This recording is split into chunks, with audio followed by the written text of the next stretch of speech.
Everlight Solar Studio, this is your Metro Kia of Madison Sports Center. Good morning, Madison and streamers everywhere. I'm Jesse Nelson, Sports Center, brought to you by Ho Chunk Gaming Madison, home of smoke-free slots and the highest payout percentage in the area. Ho Chunk Gaming Madison, more spins, more wins, more fun. The Brewers win their final warm-up before opening day. 4-1, the Brewers take down the Cincinnati Reds yesterday in an exhibition at American Family Field, and that sets the stage for opening day tomorrow afternoon. The Milwaukee Brewers and the Chicago White Sox. First pitch at 1:10 at American Family Field. Jordan Love and gold medalist Jordan Stoltz throwing out the ceremonial first pitches. Jacob Mizorowski, the Miz, gets the start on the mound, his first career opening day start for the Brewers. Again, Brewers-White Sox, 1:10 tomorrow. Pre-game coverage starts at 12:35 right here on Madison's home of the Brewers, 100.5 ESPN. You can also do a watch-along, little second screen experience, a sidecast going on during the game with ESPN Madison hosts joining you to watch the game on the ESPN Madison YouTube channel. Meanwhile, the Milwaukee Bucks continue their West Coast road trip tonight in Portland, visiting the Trailblazers. 9 o'clock tip. Pre-game coverage at 8:30 here on Madison's home of the Bucks. Metro Kia of Madison, Madison's trusted Kia dealer. Stop into Metro Kia on the east side of Madison or metrokiaofmadison.com.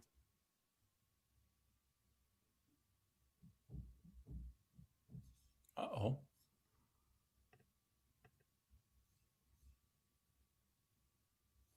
Ruth. Broadcasting live from the Everlight Solar Studio. You love that name so much, you don't even go by it. On 100.5 ESPN. If you call me Mark, I like my name. I like my name a lot. The ESPN Wisconsin app. Wilde and Tausch. And ESPN Madison on YouTube. It's Wilde and Tausch, isn't it? This is Wilde and Tausch, presented by Pella Windows and Doors of Wisconsin.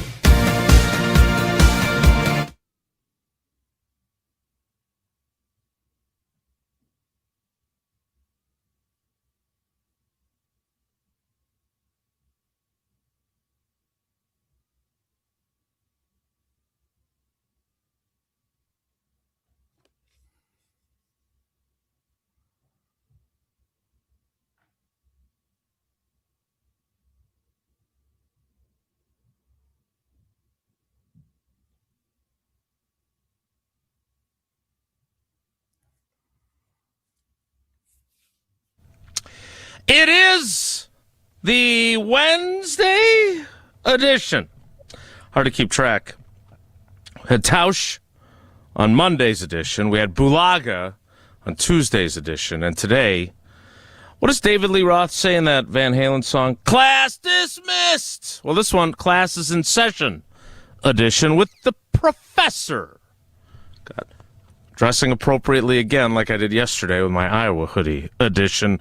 And I hope he's got some good stories about the old days of Wipeout edition of Wilde and Tausch on 94.5 ESPN Milwaukee, 100.5 ESPN Madison, 1430 ESPN Beaver Dam, ESPNWisconsin.com, the ESPN app, your Alexa smart speaker, streaming live video, Twitter, Facebook, YouTube, and, of course, everything you need on the amazing, stupendous, magnificent, phenomenal, and free ESPN Wisconsin app, which you can find both in the Apple and Android app stores. I'm Jason Wilde in Green Bay. Jesse Nelson, Mr. Hawkeyes, is in the Everlight Solar ESPN Madison studios. Thank God yesterday's over. I thought it went pretty well for you, actually. I thought you were a great sport. I was proud of you. And from somewhere near campus, I presume. He is one of my all-time favorite people, and I'm not just saying that because he's the cousin sub of the day. Cousin subs, we believe him better. Although I do have an important question for him that I will ask him in mere moments. He is the adjunct professor, or are you like a full-fledged professor now? What's your title? I am a full-fledged professor, and you don't even want to know the title. No, like, I do. Dude, I definitely do. I am the Goldenson Endowed Chair for Radio and Television Journalism. Leonard Goldenson, who used to run ABC. That is a mouthful. I will abbreviate that into the GEC. the pride of Southwest High School here in Green Bay, longtime ESPN Sports Center anchor, and for my money, the best of the best when it came to the This is Sports Center commercials. It is our friend John Anderson of Wipeout fame. John, good morning. Welcome. Thank you for being our cousin sub of the day, because we believe in better. Yeah, that's great. Sub. So clearly you're not a starter, Anderson. You are strictly a bench guy. We have a sponsorship that tells you so. What I want to know is I always get called to sub for Tausch, which means one of two things. You either never take time off, or I am not deemed credible or talented enough to fill the lead role that you have. And then we get important. So I don't know what it is. I'm happy to be here in the Tausch as the sub of the day. I once was sixth man of the year in my third grade basketball team. We had 5 starters. That was it. So I don't know how I got that award. It was a little sad. But you're Ollie. Here I am.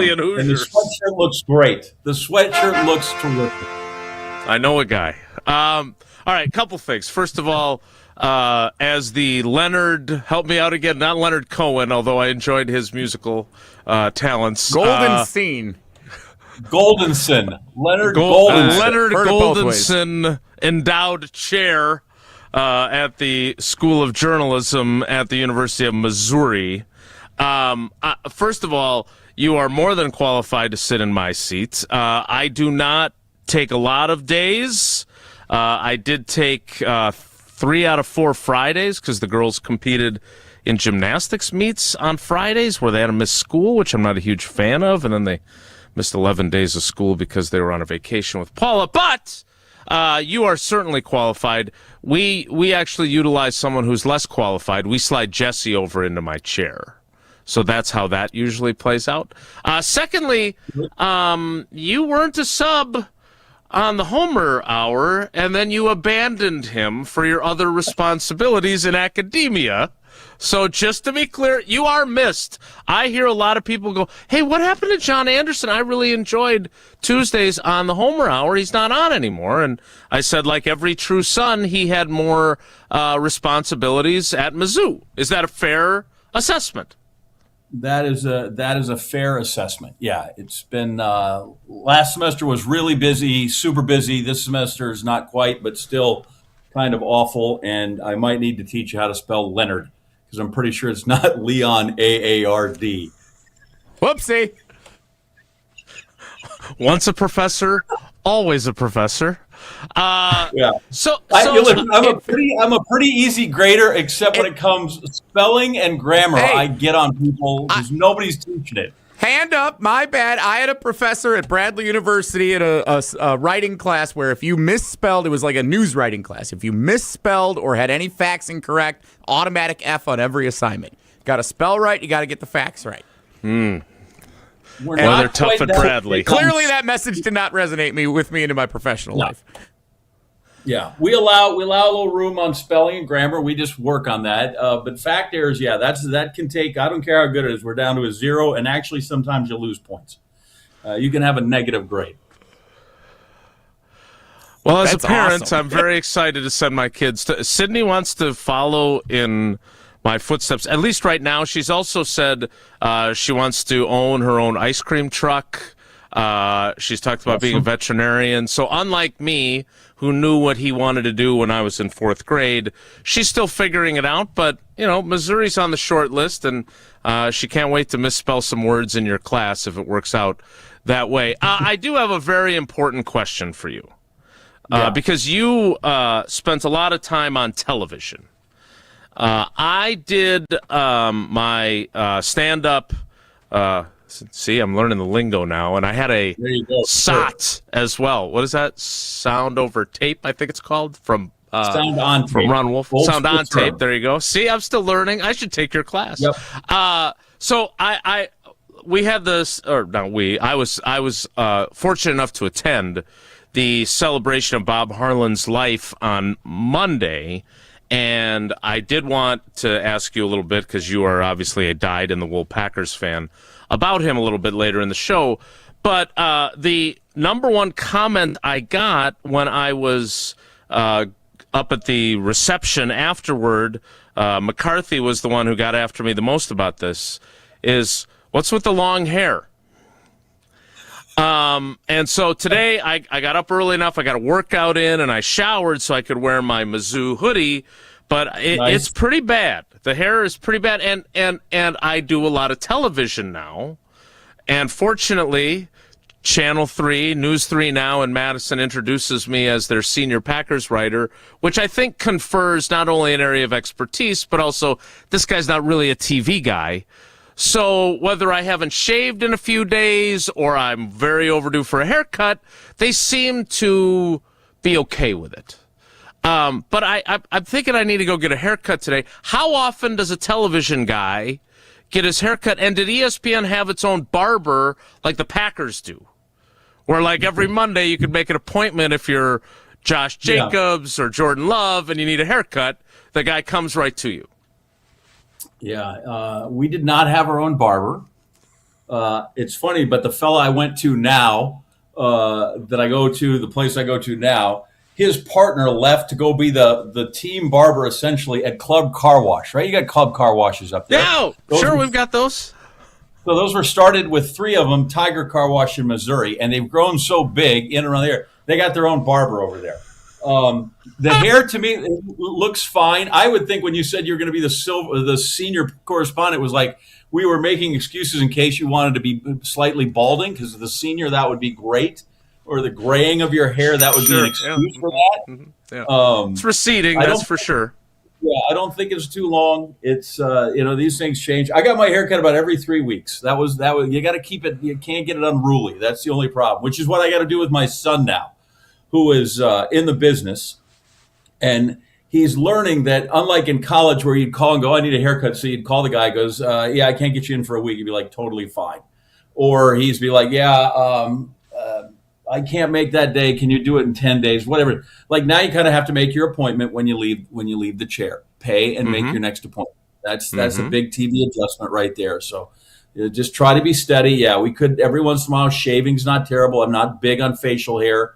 At least if it's unkempt, but I think you're doing fine. The length right now is totally television appropriate.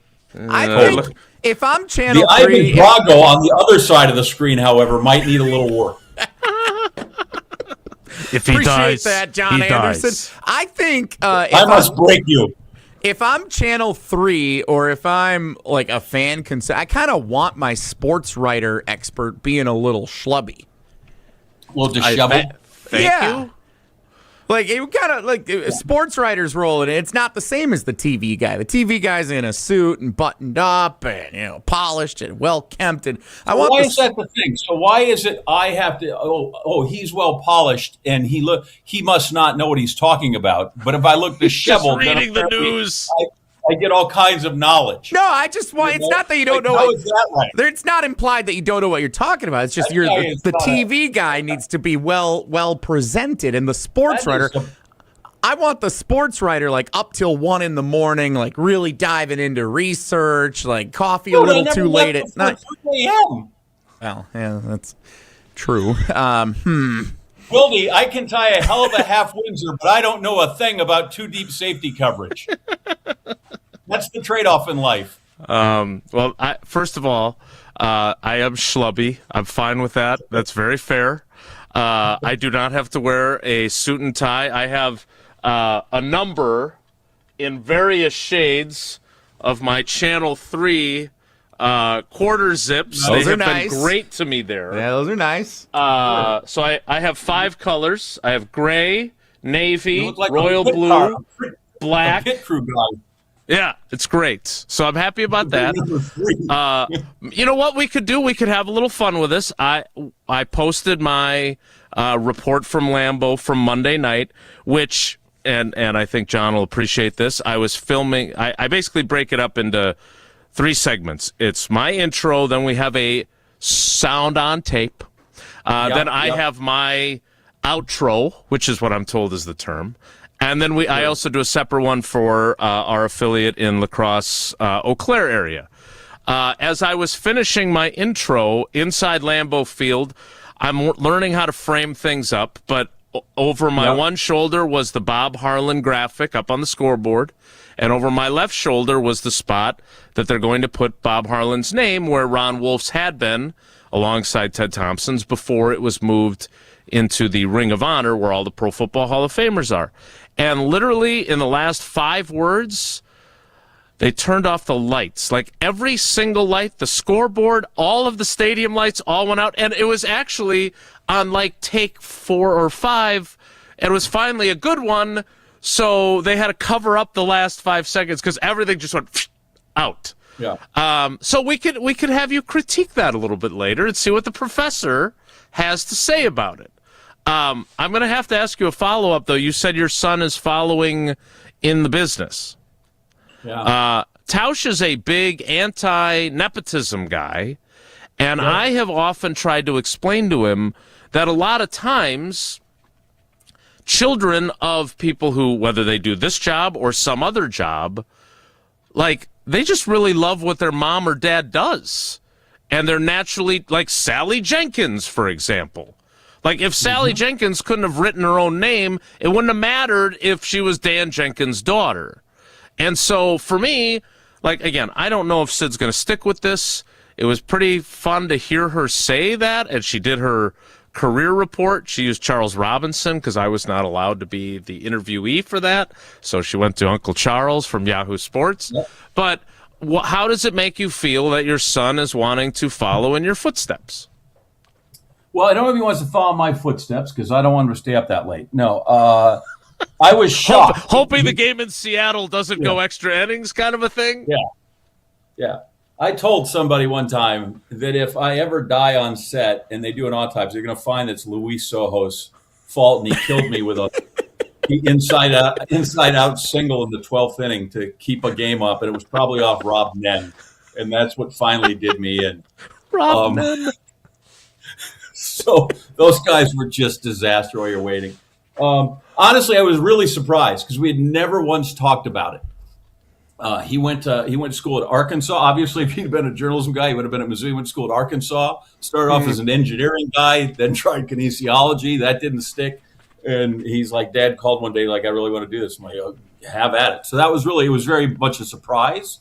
Because in high school, literally the one time we talked about it, in high school, I said, hey, dude, I don't know if we never talked about it. I don't know if you're thinking about doing what Dad does, but if you do, maybe kick back that AP physics and mix in a literature course or something.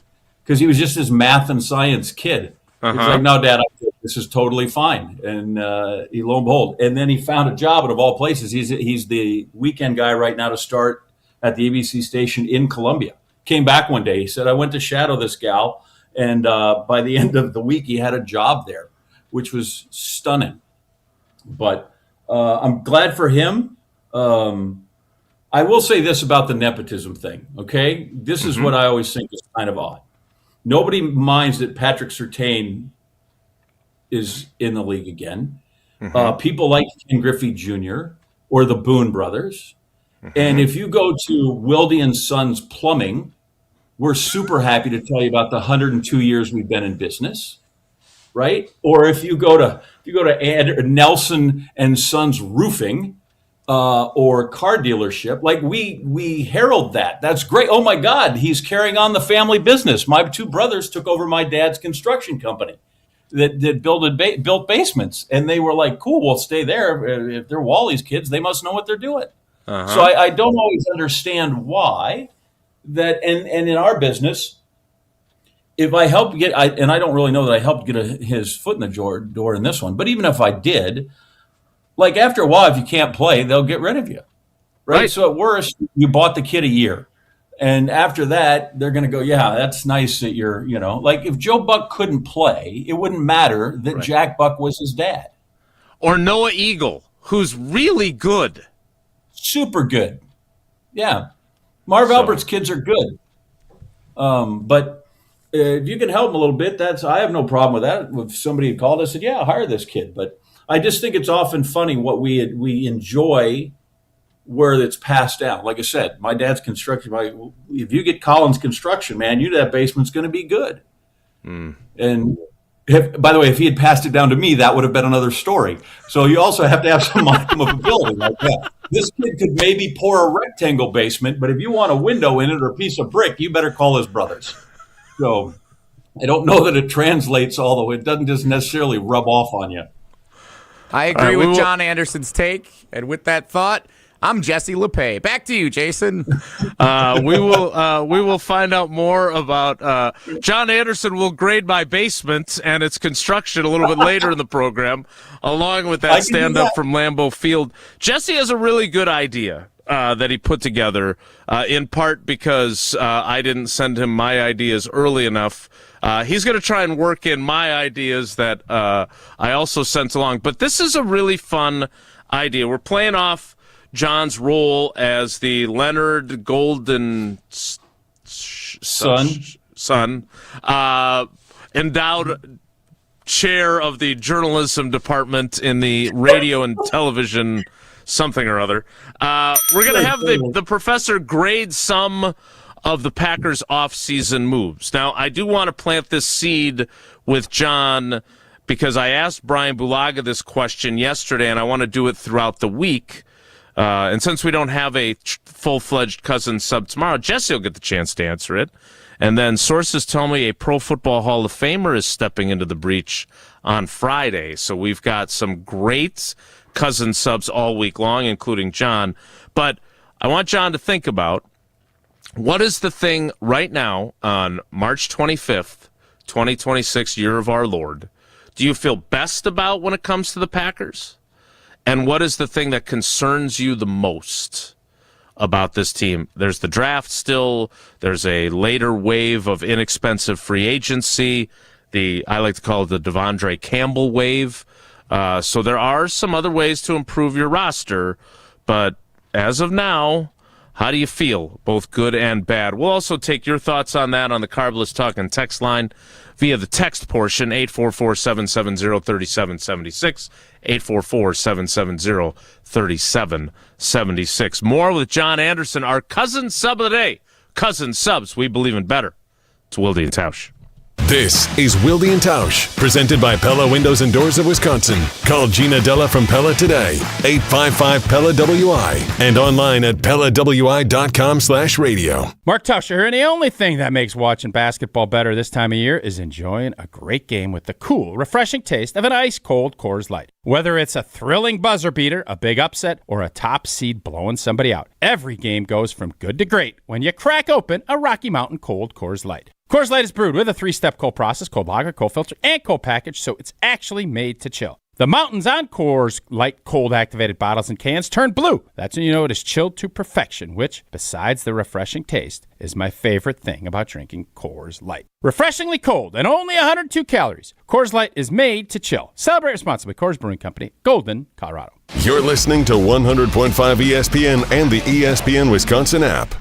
Wisconsin weather doesn't wait, and neither should you. At Pella Windows and Doors of Wisconsin, we make upgrading your home simple. Right now, order today and get 0% interest until 2032. You heard me right. 0% interest all the way until 2032. Upgrade your windows and doors now and pay over time without paying interest. With our 10-year limited warranty, you can feel confident in your investment. Schedule your free in-home consultation today at PellaWI.com. Certain restrictions apply. It's 3/31/2026. What's new at Zimbrick Chevrolet? A lot. A free car wash with every service, plus a brand new detail facility to keep your ride looking fresh all year long. Relax with coffee and snacks while you wait, and if you can't, grab one of their numerous service loaners, take the shuttle, or even get a lift on them. Plus, Zimbrick Chevrolet has the largest new Chevrolet inventory in southern Wisconsin, and you'll never overpay at Zimbrick Chevrolet. Zimbrick Chevrolet in Sun Prairie, the name you can trust. Bikers need protection, not just from other drivers, but unfortunately from insurance companies too. If you've been injured in a motorcycle crash, call Gruber Law Offices today. Bikers are often blamed for causing the accident because the insurance companies simply don't want to pay. At Gruber Law Offices, we've been fighting for injured bikers and their families for more than 30 years. Trust us to fight for what you deserve. Gruber Law Offices. One call, That's all.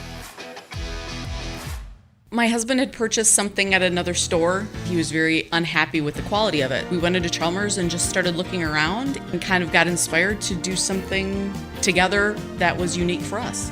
It really isn't any more expensive to do a one-of-a-kind custom piece. I love it. It's beautiful.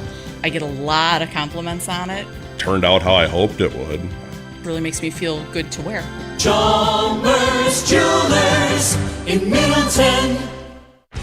Ben Brust here for the Princeton Club. If you're looking for your better tomorrow, you know where to go. It's the Princeton Club. If you're looking to grow, it's also the Princeton Club, because they will cheer for you in all areas of your life. The best way to do that is to start a foundation of having a healthy body, and your growth will start from there. With the cleanest health clubs in Wisconsin, they provide everything for you to reach your goals. Start your better tomorrow today and grow in all areas of your life at the Princeton Club. Join for a better tomorrow. All day, every day, the Carbless Talk and Text line is open for you.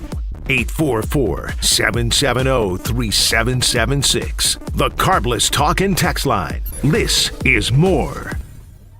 Mark Tauscher here to tell you a little bit more about Everlight Solar. We all know that electricity costs are on the rise. That's why you need to talk to my friends over at Everlight Solar. Their local team here in Madison is here to keep it simple. From your no-cost consultation to solar panel installation, the team at Everlight Solar will be with you every step of the way. Not only will they help you save money, but by switching to solar, you're also helping save the planet. Everlight Solar, a proud partner of Wisconsin Athletics. Check them out at everlightsolar.com. We're on the Packers. This 2 or 3 year window needs to yield a championship. Because we're on Wisconsin sports. When you bring back everybody, Mr. Policy is telling you we're winning a championship. Nobody covers the green and gold like 100.5 ESPN.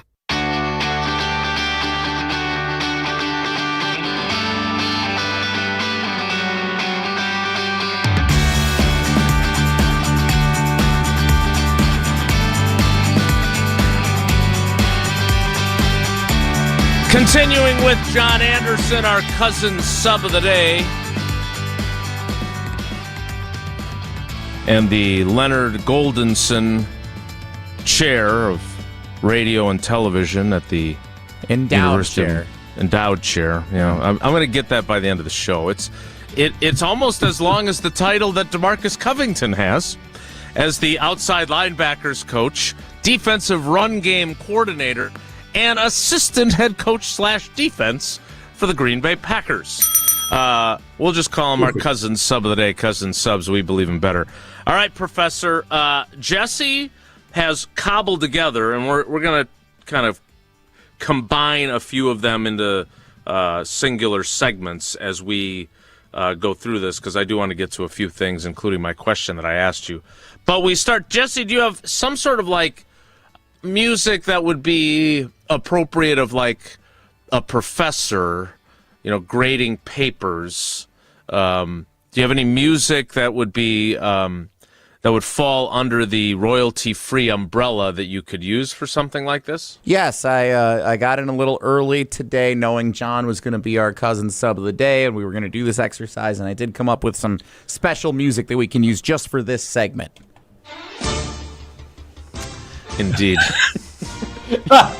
Get Boomer's NFL Live. Get Tom Jackson in there as the sub of the day.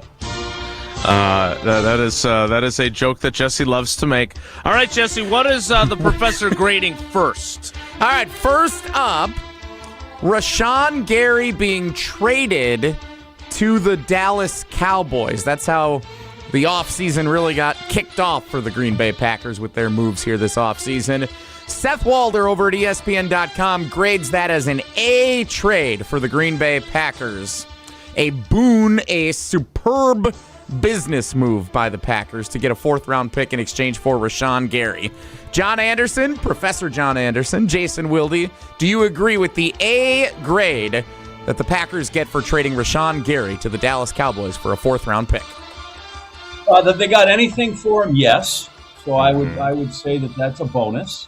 I still would like it to have been Lucas Van Ness, but I understand the economics. If I can only have one disappointing 1st-round draft pick edge player on my on my roster. I'll take the cheaper of the two disappointing edge player number one picks on my roster. So economically, that works.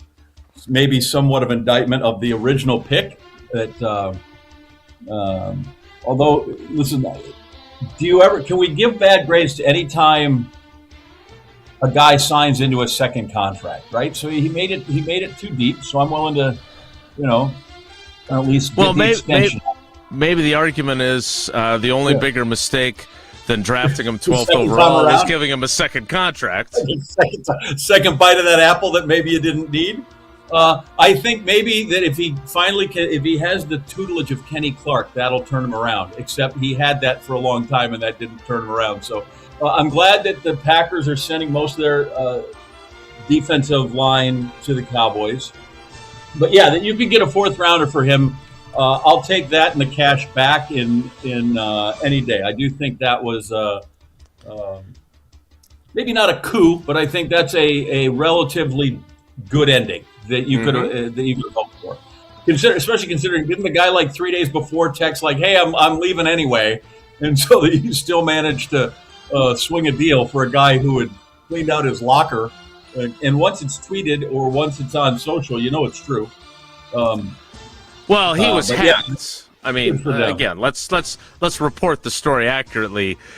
He claimed AI. He was hacked, along with the AI graphic that someone else made, not him, of course.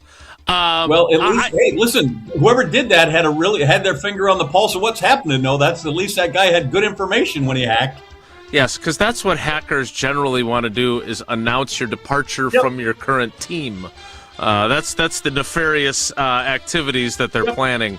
As the professor's teaching assistant, I always wanted to be a TA, but I never went to grad school, so I never really got the opportunity. I agree wholeheartedly. The fact that they got something for him makes it a B grade. The fact that it's a fourth-round pick, which TJ Lang was a fourth-round pick, David Bakhtiari was a fourth-round pick, Zach Tom was a fourth-round pick, Romeo Dobbs was a fourth-round pick. I can go on. And TJ Lang, did I say him already? They have a lot of success in the fourth round, and so to get a fourth-round pick, even if it's in 2027, for a guy that had announced his departure, the professor's right. That is an A grade for me as well. All right, we've got more grading for the professor to do. Jesse has put out the syllabus. See what I did there? I'm not going to play this music for every segment that we're doing this. That might get old real fast. I'm not going to make this music joke repeatedly, but we all know what your shtick is. The good people of the YouTube comments, they get it. They understand the joke there. They're on board with you now. Although your buddy Levi, who stole Levi your doesn't mouse, like it. Yeah, he doesn't like it. But again, he's a little squeaky wheelish at times. All right, we're going to get to some more grading for the professor after I tell you that you don't need to hop on a plane or board a cruise ship to feel like you've escaped. Your next getaway is waiting in Milwaukee at Potawatomi Casino Hotel. Start with the stay. The biggest hotel rooms in Milwaukee, nearly 500 beautifully designed rooms and luxury suites that are perfect for a weekend reset, a date night, or celebrating something big. And you're just steps away from everything that's happening inside. And if you're hungry, you've got so many options. Premium steaks at Dream Dance Steakhouse. Pizza, burritos, and quick bites at the Marketplace. Rockin' Brews for that high-energy vibe, and the Wilde recommended salmon. Canal Street Cafe, Ruyi Asian Kitchen, Cream City Coffee Company. There's food and drink specials happening all the time. And if you're planning a wedding, a birthday, or an anniversary, their event spaces are built to make it unforgettable. Sophisticated relaxation, incredible flavor, and a full night out all in one place. Potawatomi Casino Hotel. More with our cousin sub of the day, Cousin Subs. We believe in better. It's the Professor John Anderson on Wilde and Tausch. We're on the Badgers. You just kind of have to appreciate the season for what it was. They got back to the NCAA tournament. They were a top 5 seed again. Because we're on Wisconsin Sports. I don't know where it goes from here. You're listening to 100.5 ESPN. $2.3 million. A recent Schwab survey of Americans says that it takes $2.3 million to be wealthy. Well, you may have had your financial plan set on a bigger or a more humble number. But if you're looking for added insights on how to get there or how to avoid some tax pitfalls on the way, Annex Wealth Management is ready to listen. Mark Tauscher here, and whether your situation is complex or simple, the Annex Wealth Management team can give you wealth expertise and guidance on reaching your goals. Annex Wealth Management. Know the difference. National Player of the Year. Left hand, and the game is tied. Kids magical. Wisconsin legend. Dump it inside. Dump back in. It's Kaminsky. Frank Kaminsky joins KBN. Who was your favorite teammate of all time? See, it's a baiting question because you want me to say you. On the Yuengling Legends Line. No, I'm not. What? No, it's not me. You were annoying to play with. Yuengling, America's oldest brewery. Now available in Wisconsin. D.G. Yuengling & Son, Pottsville, PA. Enjoy responsibly. Condon Jewelers, Condon Jewelers, the jeweler on the east side, the jeweler on your side. When you see Diamond Jim, you can count on him to be on your side. Selection beyond compare with on-site repair, so you can wear your jewelry with pride. Condon Jewelers, the jeweler on the east side, the jeweler on your side. This is Coach Greg Gard. Strong teams succeed with the right partners. Bank CMG works closely with Wisconsin business owners, offering local insight, modern tools, and honest guidance you can trust. They take the time to understand your goals and help you build something sustainable. Whether you're managing cash flow, planning for growth, or navigating change, having the right banking partner matters. When your business matters, your bank should too. BankCMG.com.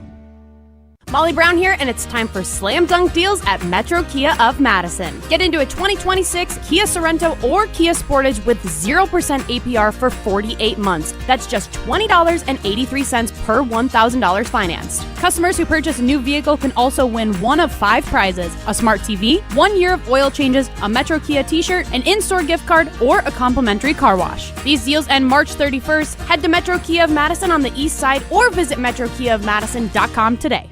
Looking to take your baseball game to the next level? GRB Academy provides year-round training programs designed around your schedule and your goals. For over 15 years, GRB has been Wisconsin's leader in player development and advancement, with a state-of-the-art 52,000 square foot facility of elite baseball training space and coaches who know how to get results. From youth to high school, baseball players trust GRB to help them reach their next level. Training program spots are filling quickly, so don't wait. Register now at grbacademy.com. Get your team together. Softball is back for 2026. Hey, it's Jesse Nelson. Registration for Madison School and Community Recreation's Adult Summer Softball Leagues is now open. Men's, women's, and all gender slow pitch and women's fast pitch leagues are forming now for the summer season. MSCR Softball Leagues offer fun for every level of player and welcome all participants. Spend your summer evenings with us on the Ball Diamond. For more information and to register, go to mscrsportsleagues.org. That's mscrsportsleagues.org. Mark Tauscher here for Iron Jock. As a former athlete, I've worn just about every type of workout gear there is, and nothing compares to Iron Jock. Their performance apparel is built to fight sweat, odor, and bacteria, keeping you feeling fresh no matter how hard you push. From the gym to the pickleball court, Iron Jock keeps you dry, comfortable, and confident. Upgrade to Iron Jock. Available now at ironjock.com. What's next for Giannis and the Bucks? Giannis was sold coming into the year on championship contention. They just have not been able to get on the same page about winning, about the future, about him. Stay up to date right here on 100.5 ESPN, Madison's home of the Milwaukee Bucks.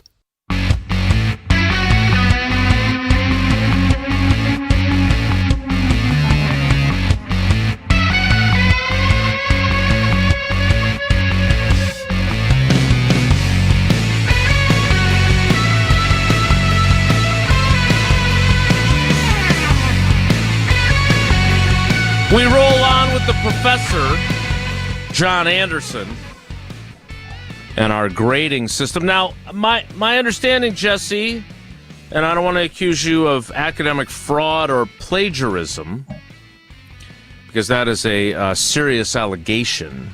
Very serious. I would never. But my understanding is this may not have been a completely unique idea for you, and that one Seth Wilde at ESPN, who we know him on this show as the person who provides bold takes in Rob Domofsky's stead because Rob wasn't bold enough, has graded all these maneuvers as well. Is that true? Not all of them. He provided grades for 16 of them, including some trades. So like the Rashawn Gary trade, he said that was an A trade for the Green Bay Packers. Now, there are a couple of other free agent signings of note that Seth Wilde graded as A signings. That includes a couple of familiar names. Malik Willis in his deal with the Miami Dolphins, joining Jeff Hafley as the new quarterback at Green Bay South. Mm-hmm. Rasheed Walker signing his one-year prove-it deal with the Carolina Panthers. Did he grade Rasheed Walker, or did he grade the Panthers for signing? I believe he's grading the teams in these scenarios. Okay. Yeah, so he's grading the teams. Yes, I think it would probably be different if he was grading Rasheed Walker. And then the Cleveland Browns signing Elton Jenkins in free agency. All worthy of note because those are all players leaving Green Bay, and then the team signing them getting A grades for signing those players. Wow. What are we supposed to make of that? That he's an easy grader like John Anderson. Well, so that when the article came out, I don't know, a week or 10 days ago, early on in free agency, it struck me because I usually, I read the content. By the way, did you say Rob was not bolder or balder enough? He's certainly one of those things. And I was reading, like, 3 of the first 5 are there's Malik Willis and there's Walker, and then like, wow. What does that say about the Packers front office? What grade are they getting that they're just letting these guys walk out the door, understanding that there are financial concerns and all these other things that have to do? It's a puzzle piece, or it's a puzzle and a lot of different pieces. And so I realized what you would like to have and what you can have are all kinds of different things. But I did think, wow, everybody that walked out the door, apparently you get a prize, although Quay Walker was nowhere to be found on that signing for these guys. And I just thought, that's, is Malik Willis an A? Like, he was an A for the Packers in that role. Is he an A for your 17-week starter? I don't know. That's a pretty bold projection for him, especially if you get him away from LaFleur and those offensive coaches, and now you got a defensive guy, and who does he bring into, the care and feeding of him? So that's kind of, you wonder. Walker, maybe I can buy that. The Panthers can use a guy, and he's much healthier than what they have, so that's an upgrade. Jenkins, was it just injury in the disastrous position move? Can he become what I didn't think any of those were slam dunk A's when they were the way Seth put them out there. Well, I think the Dolphins, and look, I have admitted many times I really like Jeff Hafley. We have a great relationship. Still waiting for my BC hoodie. But I think what the position they're putting Malik Willis in, it would be kind of like taking your class and then having a bunch of ne'er-do-well troublemakers in the class interrupting the lecture every day, because they have like $170 million in dead cap money. They are carrying all of that Tua money, an NFL record for dead cap money. They're trading guys left and right. Like, you don't think Jalen Waddle would have made Malik Willis a more effective quarterback in his first year in Miami?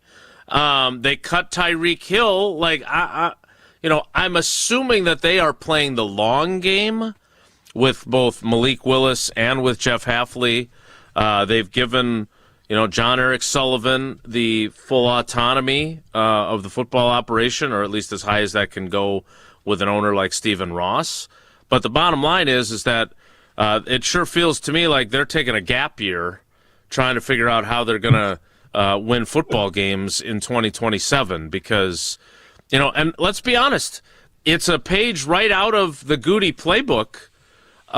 Going young, they've stockpiled a bunch of draft picks, and they're eating all the cap money from their quarterback, just like Goody did in 2023. And I think they're hoping, although I think it's tougher in the AFC, to be able to do what the Packers of 2023 did. Have a bunch of growing pains early with their first-year starter at quarterback and a bunch of new guys. And then in the second half of the season, things kind of coalesce, and you're in position to make the playoffs toward the bottom of the pecking order. So I don't know what they're expecting of Malik Willis. I would not have given that an A, and I love Malik Willis. There's not enough evidence from his previous school to believe that he's going to get an A in that class. He did very well when he was a substitute, a cousin sub, if you will. But I don't know about that one. Anybody can do it for 3 hours on one day, but right. Can you do it? Can you do it 5 days a week? 12 months out of the year, minus whatever it is, 4 Fridays when you got to go see your daughter play in games.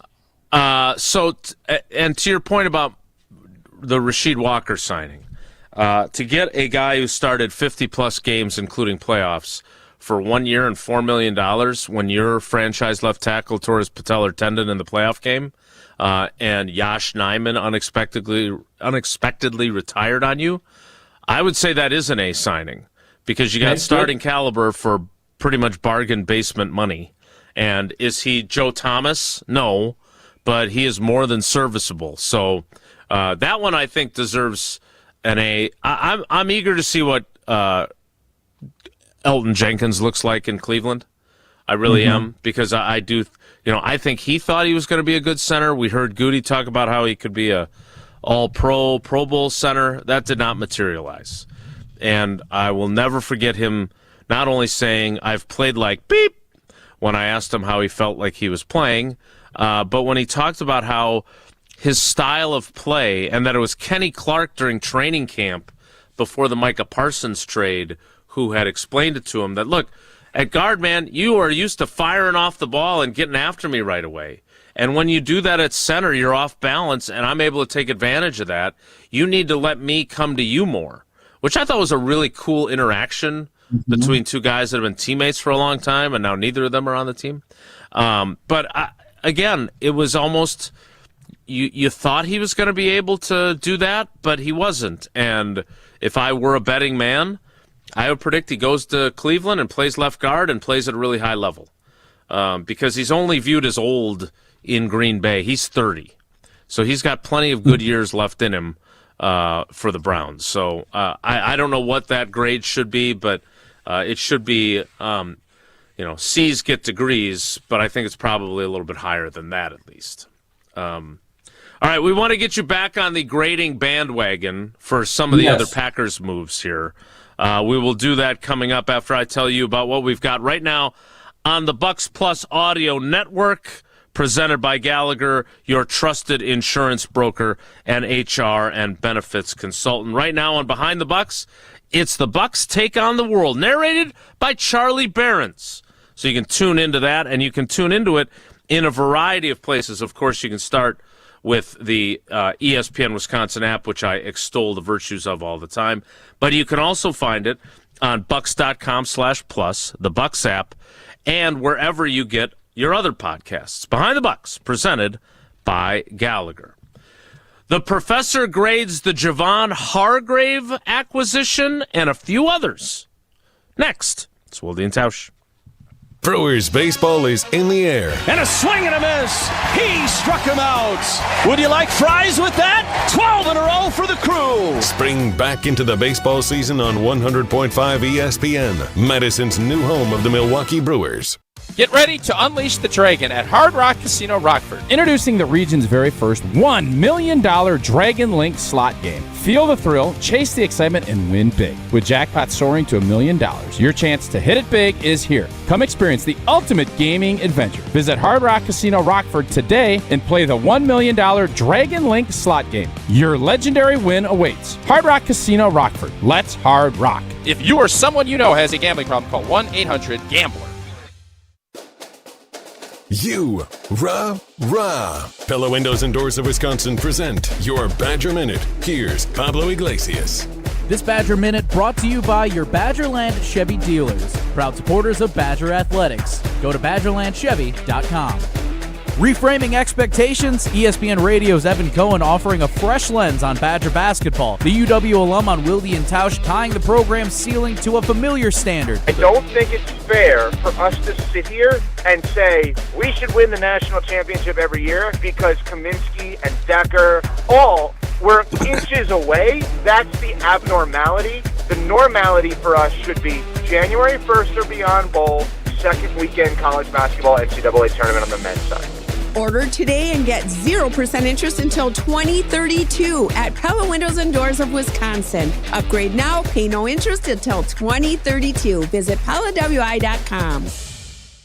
Hi, this is Lee, inviting you to Ruth's Chris Steakhouse in Middleton. We got a great happy hour every day of the week from 4 o'clock to 7, and our patio during the summer is open too. If you're getting married, special occasion, a birthday, anniversary, or even a business meeting, we've got all the accommodations right here at Ruth's Chris Steakhouse. You work hard and sometimes you're not sure what you want to do, where you want to spend your money. I want to encourage you to come into Ruth's Chris Steakhouse and say hello. It'd be a pleasure to meet you. Your Honda gets you everywhere. When it needs service, you need Zimbrick Honda service. Their customer service is second to none, and you can experience it for yourself at 2 convenient Madison service locations on Fish Hatchery Road and Grand Canyon Drive. From simple maintenance to expert repairs, Honda certified technicians handle it all. Need new tires? For a limited time at Zimbrick Honda, you can buy 3 tires and get the 4th for only $1. Part of the Madison community since 1973. Shop local. Shop Zimbrick Honda. Ben Brust here for the Princeton Club. If you're looking for your better tomorrow, you know where to go. It's the Princeton Club.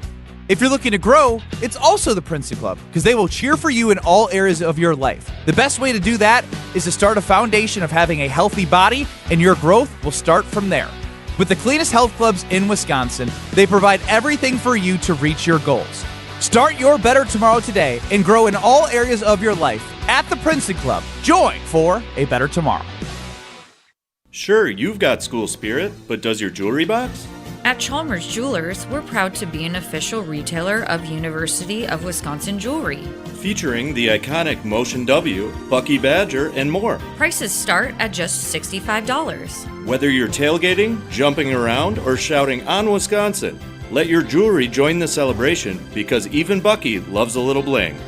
Chalmers Jewelers in Middleton and Madison. Join the Madison Money Guy, Christian Finfrock, for Retirement Income Strategies, Saturday and Sunday mornings at 7. Get the information you need as you plan for retirement. That's Retirement Income Strategies, Saturday and Sunday mornings at 7. Investment advisory services offer the Retirement Income Strategies, an SEC-registered investment advisor.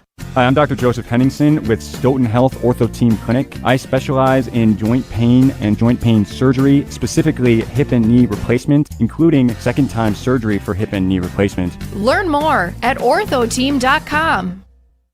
Wilde and Tausch on 100.5 ESPN is brought to you by Everlight Solar. Save money, save the planet. Everlight Solar.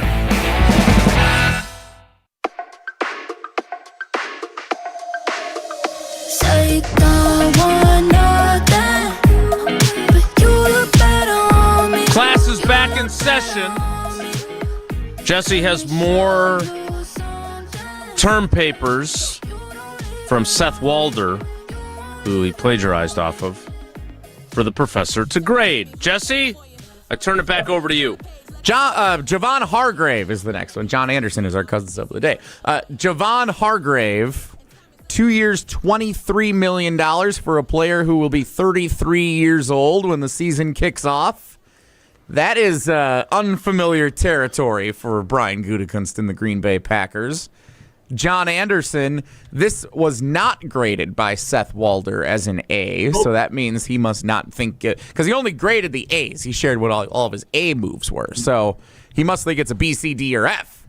So what do you grade the Javon Hargrave signing away from the Vikings to the Packers for a 33-year-old defensive tackle? Well, first, let me say, there's no accusation of academic fraud here at all. When he put that out, he did say that Seth, you were open. You said Seth had graded this an A where you got the material. So I think he properly cited his sources. So I don't think we should get down on the man for that. So it's not academic academic plagiarism. It's more intellectual property theft because you just stole the idea. I mean, you don't think that let's grade things is that's what the whole internet is this time of year, right? Mel Kiper's grading everybody all the time. Indeed. There's a key word there. I don't do anything intellectual around here, Jason. It's also fair. Right? That could, yeah. Fair point, We've overestimated the value of that when it came through. Listen, I get he's a little older, but I only signed him for 2 years. That's fine. So I only need him to work till he's 35. And if that's the case, actually through age 33 and through age 34. So, and I don't care if he makes a single tackle. If he gets in there and he can just take up 2 bodies every play for 17 games, then any guy that can do that is worth $23 million over 2 years. You took him away and the Vikings don't have him, that's totally fine. By the way, the Vikings got an A for signing Kyler Murray. I might argue with that one as well. That might be a little overvalued. But I'll take that. One, you need bodies, but it's a guy that I think is quality. Yep, he's a little older, but that's okay. Just young horses run fast, but old horses know the way. And I think that guy in the middle right there can do some damage and tie up blockers. They're savvy at that age. I'm happy with that. Is that an A? I don't know that that's a full-on A. But considering need and the price you paid, I think that's that's above average. That's not in the meaty part of the bell curve. That's over on the right-hand side, solid B, maybe more, depending on what the production actually ends up being. I like it. I like the fact that he had his most productive seasons when he was in Philly with Jonathan Gannon. I love the line that the professor had about old horses knowing the way. Here's the only issue that I have, and I hate horse racing, by the way. The Jerry Seinfeld bit that if they all knew what would happen if they fall and break their leg, they would not be running nearly as fast, and they would just say, I got my oat bag now. It's a great bit because I don't like. But I would say this, old horses also break down, and you don't quite know when they are going to fall off the table. And it's one thing for me to say Elton Jenkins just turned 30 on the day after Christmas. I think he's got a couple of good years left on the offensive line. Javon Hargrave is already 33. I think the 49ers saw a little bit of drop-off from him. I think the Vikings, I think, wanted to keep him, but they had structured his contract in a way that they were in such cap hell they had to move on from him, and they could only restructure one, and they restructured Aaron Jones. But I think it's a good, solid B. And if he stays healthy and productive and does not drop off, he is exactly what they needed for a coordinator that knows his strengths and weaknesses. So I am a big proponent of that. I'm very curious, too, because I had somebody point out that I wasn't as enthusiastic, one of our fans, about Zaire Franklin. And I have a buddy in Indy who basically said, look, he's been a great player, but, inside the building, they kind of were thinking he was falling off precipitously. That could be for a myriad of reasons, and lots of times guys get fresh starts. He's a guy that's going to be 30 before the start of the season. He should have more mileage left. And I am hopeful that he is going to be a good player for them. I'm definitely not down on Zaire Franklin. I mean, the guy was a all-pro just 2 seasons ago. But I am curious to see if Indianapolis just evaluated him wrong to move on from him the way they did, just like I'm sure Cleveland is saying, yeah, the Packers played Elton Jenkins out of position. We think we're over the moon that we got this guy on our team because we think he's a good player that was miscast in his last year with his previous team. So I think I'm eager to see how both of those veteran additions play out. My question for you, John Anderson, is that, okay, Franklin's going to be 30. Hargrave is north of 30. I think Benjamin St-Juste is 29. They have committed to Aaron Banks, who is going to be 29 before the start of the season, for at least 2 years now. because they gave him $43 million in a 12-month span. So he's going to be on this roster this year and next year. Is Goody becoming a less ageist general manager, or why do you think that things are different with him? Yeah, I was going to say, but you can't have everything. You can't keep having the youngest roster in the league and brag about that and then fall short. So maybe you need some value in what happens.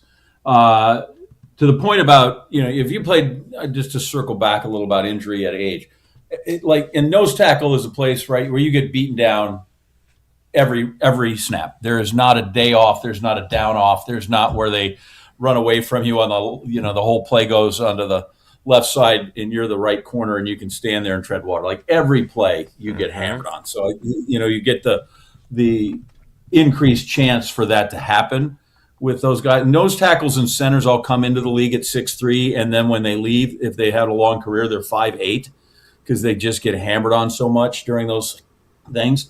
I do think maybe Goody thought we need some veterans. We need some people that know where they're going. Bring some leadership, right? Which I think that's what Zaire's thing. The folks I know in the Colts office were sad about that part. Yes, there may be some drop off, but they do think that, guy was a captain, locker room guy, that they think he brings some of that. So I think that has value to a point, right? Like all the leadership in the world can't make you run faster. But if it gets you 2 steps in the right direction, you can make up for the 1 step you lost in some of those situations. So I don't know if we have in any one year that you can make a distinction on, yes, he has changed his overall philosophy, right? I think 1 year can be an outlier, 1 year can be a blip, 1 year can be, it can be an experimentation project. It can be listed a lot of ways. If this happens in 2 more seasons, you're like, okay, I think there's been a shift in policy. Literally, he said with a pun. I knew you knew what you were doing there. No, really, just feel bad that actually came out. I hate puns and cliches, but anyway, that would get graded down a lot. Puns not good. Alliteration will get you killed. A lot of things I'm on the lookout for. So I do think it's a smart move given what's happened the last couple, which appears that all the youth in the building has not driven quite the results that you would like to see. And so if there's some positions where we can shore up and we can add some experience, to your point, right? Age.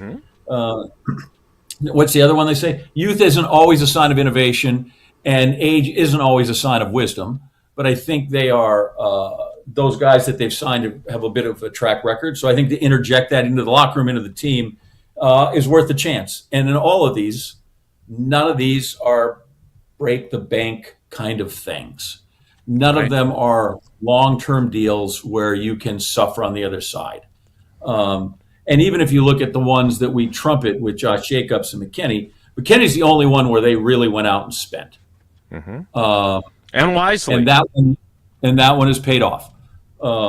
So I think given where they're at, this is a prudent move or a prudent exploration of this kind of style of roster building. We will get further into the professor's grades, and then I do want him to grade me on my report from Lambeau Field after the Bob Harlan celebration. Now, if you are watching on YouTube or Twitter or Facebook, you'll actually get to see the video of that. If you're listening over the air or in audio streaming form, you'll get the gist. You'll be able to hear me. We'll do that a little bit later. Maybe. Who are these 2 swingers introducing you? One is Eric Franke, one of my longtime friends for the last 3 decades. He started out, as many do, as a sports guy who then moved over to the news anchor desk, like Bill Jarts here at WBAY in Green Bay, like now Chris Roth has done at WBAY, and then Sarah Carlson is the other one. She is phenomenal, and I'm a huge fan of her. She's so good at what she does. She was at the NBC affiliate when I was living in Madison, and now she's been at the CBS affiliate for quite a while too. But she's phenomenal too. Right. So you're not critiquing them; you're only critiquing me, and we'll do that a little bit later in the program. The 10 o'clock hour with the professor. I'm not going through the entire DeMarcus Covington title again. He's our cousin sub of the day. The 10 o'clock hour starts in 2 minutes, so stick around. Don't go anywhere. Another hour of Wilde and Tausch, presented by Pella Windows and Doors of Wisconsin, is coming up next on ESPN Wisconsin and the ESPN Wisconsin app. Mark Tauscher here, and if you know me, you know I love Wisconsin. That's why I'm a UW Credit Union member. Their team's been all about Wisconsin since 1931, and they love making banking easy for members. Whether it's with their convenient mobile app or with the great perks like early payday to get you paid sooner. Stop by any of their local branches or visit uwcu.org to join and become a UW Credit Union member like I did. Federally insured by NCUA. Terms and conditions apply. This is Monte Ball. Monte steps to the right, dashes, reaches, touchdown. You listen to 100.5 ESPN WTLX Monona, Madison. Broadcasting live from the Everlight Solar Studio, this is your Metro Kia of Madison Sports Center. Good morning, Madison and streamers everywhere. I'm Jesse Nelson, Sports Center, brought to you by Goodman's Jewelers, the diamond store of Madison for generations. Check them out at 220 State Street and online at goodmansjewelers.com. The Milwaukee Brewers win their final warm-up before opening day, 4-1 in the last exhibition of the spring. The Brewers beat the Cincinnati Reds at American Family Field yesterday afternoon. That sets the stage for opening day tomorrow. The Miz on the mound for his first career opening day start. Jacob Mizorowski for Milwaukee against the Chicago White Sox. 1:10 first pitch. I hear a lot of the freeways have construction going on, so if you're going, leave early. Pre-game coverage starts at 12:35 for the rest of us right here on Madison's home of the Brewers, 100.5 ESPN. If you want to watch the game with our ESPN Madison team, you can do a second screen experience, a watch-along on the ESPN Madison YouTube channel. Get started at 1 o'clock during Brewers White Sox opening day tomorrow afternoon.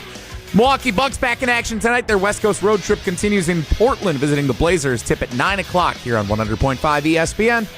Metro Kia of Madison, Madison's trusted Kia dealer. Stop into Metro Kia on the east side of Madison or metrokiaofmadison.com.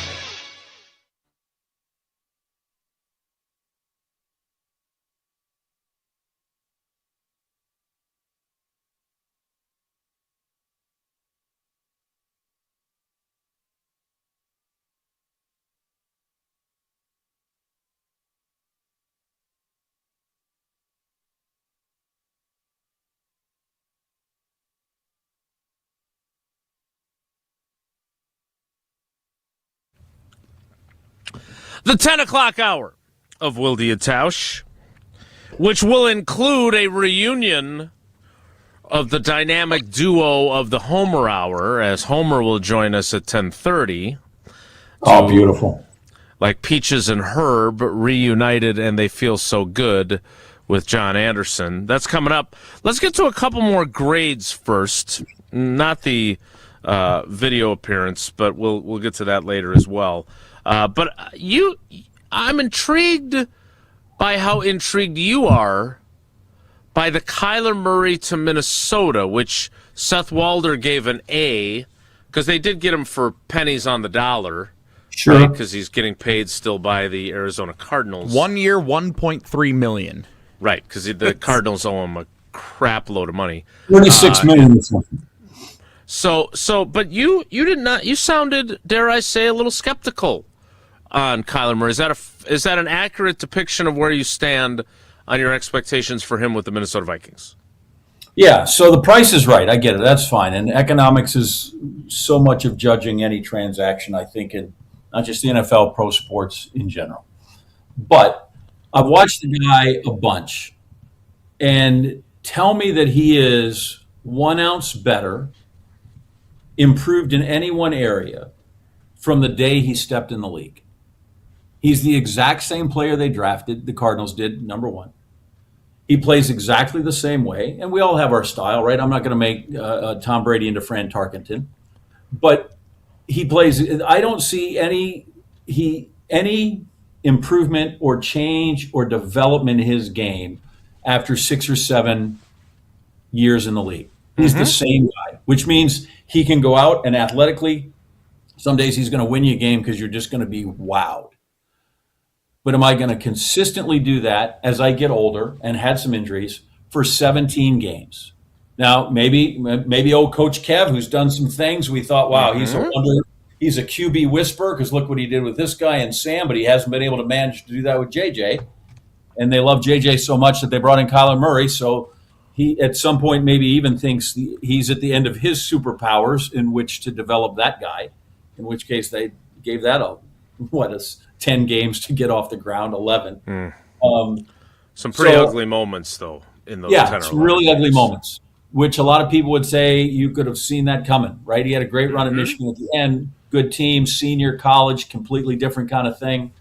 Yep, I know Jim Harbaugh said he's the greatest quarterback he ever sees, but Jim will say that till whoever the next quarterback is, because that's what he does. He imbues his guys with that kind of confidence and talks them up. Good for him. But I just think Kyler Murray with the Vikings is going to be just like Kyler Murray with the Cardinals. And if he has a little better supporting cast, fine. But he doesn't always seem to want to use those guys. He wants to run around, and just because that's just his nature, again, style of play. And so I just think they're looking at more inconsistent the position. I don't know that he makes everybody around him or anybody around him better. So I just think they're set up for, wow, look at him, he looks great today, and next Sunday, why is that guy? Where'd he go? He'll drive. He's gonna drive them mad. But for $1.3 million, certainly give it a shot. It's an upgrade. I just don't know that that's a guy that gets you deep into the playoffs or significantly better down the road of where you want to go. Yeah, I think to your point, I think they are counting on Kevin O'Connell to make him something that he never was in Minnesota or in Arizona. I think they're, Kirk Cousins was at his best when he had KOC. Obviously, Sam Darnold was terrific when he had him. So I think that's the hope. But as we know, hope is not a strategy. It'll be interesting to see how he plays. But if they're right about him and he plays at a very high level, they have surrounded him. I'm guessing Malik Willis might have had some interest in throwing to Justin Jefferson had that materialized for him. He's going to have some weaponry, as opposed to Malik Willis, who's going to be throwing Larry Fitzgerald for a little while. I get he was in the back end, but I don't know that he always listened to Larry Fitzgerald. And I think all I would do when I showed up in that building was listen to Larry Fitzgerald. That would have been can I sit next to this guy? Let me just locker next to him, and I'm going to just be quiet for months on end. I'm asking a question. And so you're asking a guy 7 years in to make changes probably and to listen when no one's gotten through before. And maybe this is his come to Jesus moment, right? Dude, they're paying you $36 million not to be here. That's what they think of you. And so maybe that gets your attention. But I look at some of that, when they talk about quarterbacks who Tim Tebow, we worked all off season on his throwing motion. Great. And in 7-on-7 drills, it's awesome. And then what happens? Some guy with bad intention comes to the line and he throws like he always throws. And I think at some point that's going to be Kyler Murray. They'll do a bunch of stuff, man. But when a bunch of really mad guys come across the line with bad intentions, his instinct is going to be to do what he always does. Whereas the other two guys, Sam was desperate. He's looking to save a career. And Cousins Cousins has shown he's just a really smart guy and knows that if this guy can make me better, then I'll do that. And I just think he's a different kind of just athlete and quarterback at the position, right? I think he just eats that kind of stuff up. That's a guy that could be a coach today. Let me ask you one more quarterback question, and then I think next I want to talk to you a little bit about Bob Harlan before we get into our conversation with Uncle Homer. How do you feel about where the Packers are with their backup quarterback situation? Desmond Ridder started a bunch of games in Atlanta. I think Kyle McCord is an interesting young project type quarterback, right? Had Started out at Ohio State, had a bunch of production at Syracuse, didn't really play for Philly in his rookie year. Philly, right? They would love to catch lightning in a bottle a second time like they did with Malik Willis and, the reclamation project of Desmond Ridder. What I don't like the idea of for a team that has precious few draft picks right now to begin with and is going to need the windfall of draft picks they will have next year with the compensatory picks and the Rashawn Gary 4th-round pick. What I don't think they should do is give up a draft pick to go to send to Indianapolis for Anthony Richardson. If they were to release Anthony Richardson, I'd be interested in them claiming him or signing him, but I don't think if the plan is to try and recreate the Malik Willis effect, I think you're not giving up another draft pick to do that. Where do you stand on where they are behind Jordan Love? Why don't you go get Kirk Cousins? Just out of curiosity, might be a good guy to have in the building and help Jordan Love. Well, because he's old, and we don't want old guys. We've already got too many old guys. We've picked up a couple of them. Yeah. I'm just saying he's cheap. Met our quota. And you could turn him over. I'm with Anthony Rich. I'm with you. I would not spend money on Anthony Richardson right now. If he falls to me, great. Every time I look at him and watch him play, I think that guy could play any position on the field except for the one he's employed to play. Right? Like you just look at him and you're like, if we were on the playground, I'm going to pick you. And I don't even know what we're playing. We're going to play kickball, capture the flag. I want him. I don't care what it is.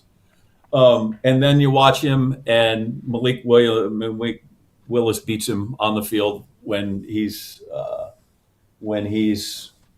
up against him when the Colts come to the Packer game. And I watched him enough in college, right? He's literally one of those guys that, right? Bill Parcells, one of his rules was like he wanted a guy to start 25 or 30 games in college, right? That was one of his things. And he's been this exact same player for the Colts that he was with the Florida Gators. Just this maddening amount of potential and then just offset with a maddening amount of just stupidity, which isn't to say he's dumb, just dumb plays and bad plays, right? I'm not trying to take a shot at his intelligence. So he's just awful. He's not even an enigma. He's what he is. And so they can't afford to go with that, and you get beat by a reclamation project and Danny Dimes. So if he comes around, that's fine. Ridder is okay. I didn't think he was a great college player. Hopefully the Fickle effect doesn't hit him when he gets to Wisconsin, because that doesn't seem to work so well. But he was a really serviceable guy. Clearly, the Falcons drafted him like he might have had something, but they drafted him what? He was a 4th-round guy, 3rd-round guy. He wasn't a really high draft pick. He was a project for them. 3rd or 4th, got thrown into a situation where he's probably not ready for. It's at my Missouri stumping. It's what's kept my man Blaine Gabbert out of the Hall of Fame because of how Jacksonville treated him when he got down there. So I think any young quarterback, you get thrown into this, you're not ready, you get overwhelmed, the team's not great, you get hammered, you suck, move, get out. So I think if they can rebuild his confidence and LaFleur can, I think he's got some coach whisperer in it when it comes to quarterback. If he can do that, then I think actually not a bad guy to have in there in that role. I think he can, as it is, hold down the fort. Now, all of a sudden you're like, Jordan Love's out for 12 games. Now I might maybe have to rethink that. But how do you define what you want that backup to be? Is it a guy that can go in and play for 16 games, or is he a guy that we hope so-and-so's back? I don't know that anybody has a great quarterback position, backup quarterback position, that when the guy goes down, we're cool for the next 12 weeks. I think that's, again, economics of the game to put somebody down there. So I like Ridder. I'd stay away from Richardson unless he comes for a song. And I would think we could get Cousins cheap. He's making a bunch. Just imagine if you had Cousins sub of the day. Like, the possibilities are endless. Just financially, we could just. That would be talk about a windfall for the advertisers of this program. A lot of different ways that works, but I know people chuckle, but I don't think he would be a bad addition if he can be. If that can be worked out. then give me Ritter on a practice squad, because I don't think if you let him go, people are going to be rushing to sign him. I think you can stash him there for a while, and I don't need to. I know, didn't Goody say a couple years ago, right? He was like, I'd like to get back to that whole Wolf thing where we draft a quarterback every year and see what happens, right? They kind of tried that. Don't know that worked for what they had. So I'm willing to, especially in your talk about the lack of draft picks, I wouldn't spend one this year on one. Since we're big on fact checking around here today with the professor, just wanted to let everyone know Desmond Ritter, 3rd round pick, 74th overall in the 2022 NFL draft by the Atlanta Falcons. There you go. It's not as sexy to be the 74th pick anymore. Because, remember how they famously say Bart Starr was a 17th round draft pick? Right? He and Tom Brady were essentially picked about the same place, like 214, 215, 216. And Brady was a 6th round pick with more teams. It just sounds so much better to say he was a 17th round pick. In today's NFL, Bart would have been a 6th round. It definitely does. Greg wasn't a 1st round pick either. That's because there was only 4 of them. There were 5 teams maybe, and one of them was in Ottawa. So it changes up. I want to get ready for Homer. I know you're excited to reunite with him. He's coming up at the bottom of the hour. I want to remind you, though, that Thanalysis Live is only 2 days away. It is Friday night, one of the biggest nights in Wisconsin sports, and we don't want anyone to miss out. So if you buy one ticket, ESPN Wisconsin is going to buy the other.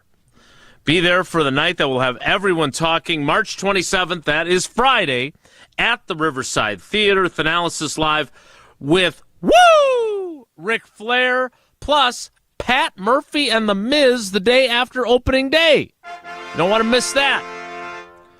All you got to do is go to taliveshow.com to get your tickets, taliveshow.com, and then enter the code that, much like John Anderson's title at the University of Missouri, is long, but it's worth it. ESPN WI BOGO. ESPN WI BOGO. Enter that at checkout, and then you will get your extra ticket for free. The stars will be out. Let me do it one more time. Woo!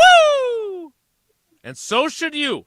Buy one, get one for Thanalysis Live on Friday night at the Riverside Theater, taliveshow.com. More Wilde and Tausch straight ahead. Stick around.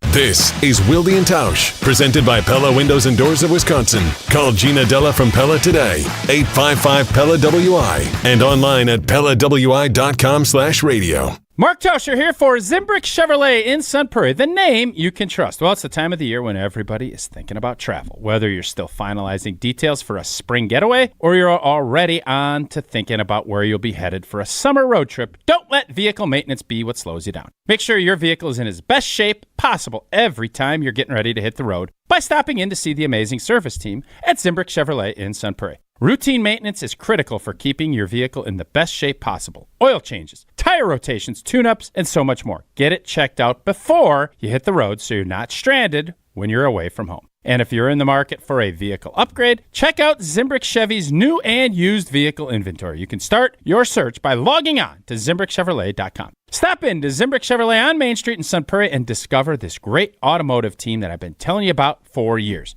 Consistently recognized as a best of Madison operation, Zimbrick Chevrolet on Main Street in Sun Prairie is the name you can trust. Talk about stepping up. Bang! Bang! It's time to level up your game. Introducing the all-new ESPN app. All of ESPN, all in one place. Your home for the most live sports and the best championship moments. The electricity is palpable. Step up your game with no annual contract required. It's the ultimate fan experience. Level up for more on the ESPN app or at stream.espn.com. Sign up now. Ben Brust here for the Princeton Club. If you're looking for your better tomorrow, you know where to go. It's the Princeton Club. If you're looking to grow, it's also the Princeton Club, because they will cheer for you in all areas of your life. The best way to do that is to start a foundation of having a healthy body, and your growth will start from there. With the cleanest health clubs in Wisconsin, they provide everything for you to reach your goals. Start your better tomorrow today and grow in all areas of your life at the Princeton Club. Join for a better tomorrow. You asked and Carbless delivered. The fan favorite grapefruit flavor now has its own 4-pack all to itself. That bold, bright, perfectly balanced citrus taste that you've been pulling from the variety pack, it's now front and center in 4 cans, 1 box. Crisp, refreshing, not too sweet, and nothing else has changed. 0 sugar, 0 carbs, just 100 calories and gluten-free. Clean ingredients and big flavor. Always no compromises. Grab the new Carbless grapefruit 4-pack wherever you get your Carbless and find a location near you at drinkcarbless.com. Carbless, bold flavor in every sip. At Carbon World Health, feeling your best isn't a luxury, it's a lifestyle. From advanced aesthetics and rejuvenating med spa treatments to personalized wellness care, everything there is designed around you. Whether you're refreshing your look, boosting your confidence, or investing in total body wellness, Carbon World Health combines medical expertise with a spa-like experience you'll love. Discover the med spa Sun Prairie is talking about. Book your consultation today at Carbon World Health, where wellness meets results. Goodman's Jewelers is flooded with joy and ready to welcome everyone back. After being closed 8 weeks, join their grand reopening on Friday, March 27th from 10 to 5 and Saturday, March 28th from 10 to 4. Enjoy special H2O savings and take part in a silent auction during this 2-day celebration. A portion of all sales and silent auction funds will support Geo's Garden, helping local children with disabilities and their families. Head on over to 220 State Street and help Goodman's Jewelers make a difference. Since 1956, Holman Lindsay Paints has been making paint in Wisconsin for Wisconsin. Because of their commitment to making great paint for Wisconsinites, Holman Lindsay has grown over the years to 27 locations in this great state. Headquartered in Sun Prairie with a state-of-the-art facility, Holman Lindsay has the paints you need to make your job better. From do-it-yourself to professional, Holman Lindsay has paint for everyone. Visit one of their local locations today in Madison, Sun Prairie, Middleton, and Janesville. We're on the Packers. This 2 or 3 year window needs to yield a championship. Because we're on Wisconsin sports. When you bring back everybody, Mr. Policy is telling you we're winning a championship. Nobody covers the green and gold like 100.5 ESPN.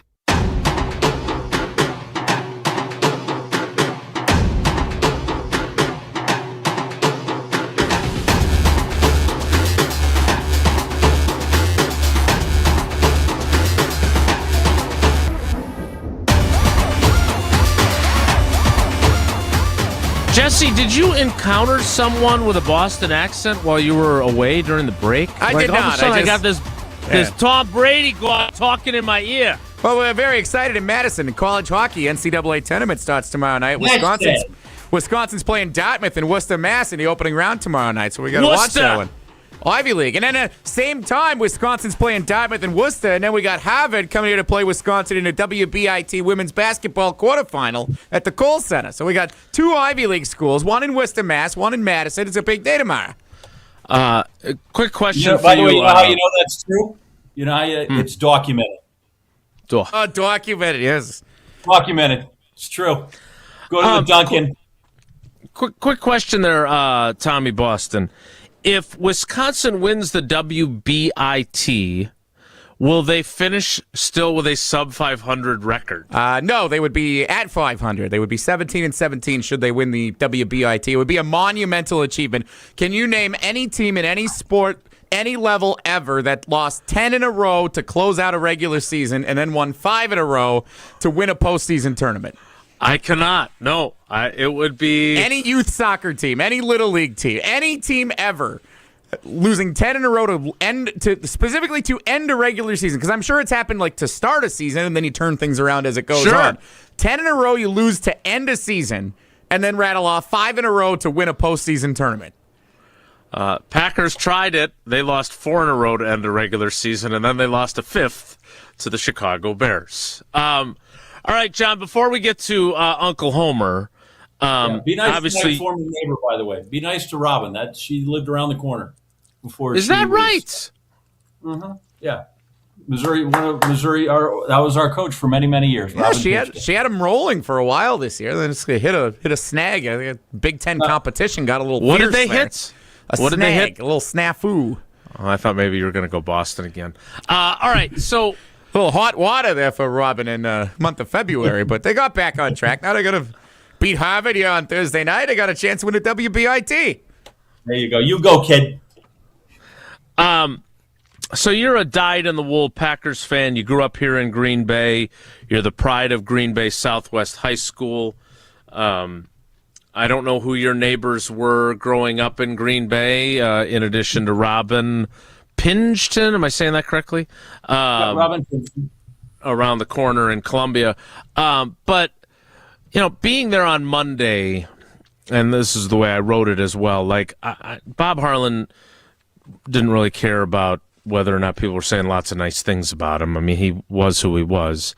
So it wasn't all the heaping praise for him that I think he would have parted the clouds and looked down on and enjoyed. What he enjoyed was probably seeing, Judy from the mailroom and Lisa from the pro shop and Red Batty from the equipment room and all these people that were so behind the scenes vital to the Packers' success and were so dedicated to this team all together, celebrating his life and catching up, and they hadn't seen each other in a long time. Mike McCarthy there, Ron Wolf there. It was really neat to see. I'm curious, when you think of Bob Harlan being a longtime Packers fan and being someone who cared so much about this team growing up and then in adulthood, what springs to mind for you, John Anderson? So I have, I know Kevin a little bit. Because he was the voice of the Missouri Tigers right out of college. Helped a bunch of my friends. He's always been good with friends of mine that were in J school that call him advice. So I texted him a day or two after because I didn't want to pile on. But I said, I'm pretty sure that Bob Harlan is the third most important person in franchise history behind Curly Lambeau and Vince Lombardi. And I think those two are entrenched at the top, and you might argue at third, but I think he was, for guys that obviously were not actually on the field, his foresight with forcing through the penny sales tax and seeing what it needed to be and where the Packers were and kept them financially viable, even though Ed Policy says we're back in trouble again, or at least looming. But I do think, because people always thought, well, they'll never take the franchise away from us because it doesn't have an owner. They can't do that. The NFL would have taken the franchise away from Green Bay in a heartbeat. You've seen these guys. Agreed. All they're worried about is the next dollar. And I shouldn't say that. The next $1 billion is what they're worried about. And you see it every day in things that they do. Why are the Packers going after people that don't use their tickets a lot? Because the NFL feels like that secondary ticket money is theirs. And so with him, one, we hire Ron Wolf. That just pragmatically makes the team better, that starts this run of success. And then the foresight with Lambeau Field and realizing that that's got to be the ticket generator, that I got to somehow take games out of Milwaukee and satisfy that crowd to make this a financially viable operation. Literally, I think he saved the franchise in Green Bay, because I have no doubt we would be relocated somewhere. We might be the London franchise. But just like when people talk about our season tickets went up again, right? Like the 16th time in 17 years, I believe you wrote. Correct. Because I don't keep track of that, but you do. I do. Right? But it's worth it to see what that kind of thing is, right? But every time they set that, it's because the NFL, if you don't do that well enough, the other NFL owners can force you to raise your ticket prices to make you competitive because they get a share of that. So as much as the Packers would like to go, we're going to charge $2 a seat. NFL won't let that happen. And the NFL would have very much stepped in and said, listen, we'll pay whomever it is. We will make restitution. Stan Kroenke paid $790 million in back money to get out of St. Louis. So they just, I don't know, Green Bay could have had a windfall. We'd have gotten $1 billion or something for it.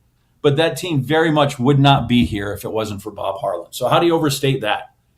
His importance to the franchise, right? He makes the whole Dan Devine debacle look great because Dan brought him up from the Cardinals, right? He brings him back.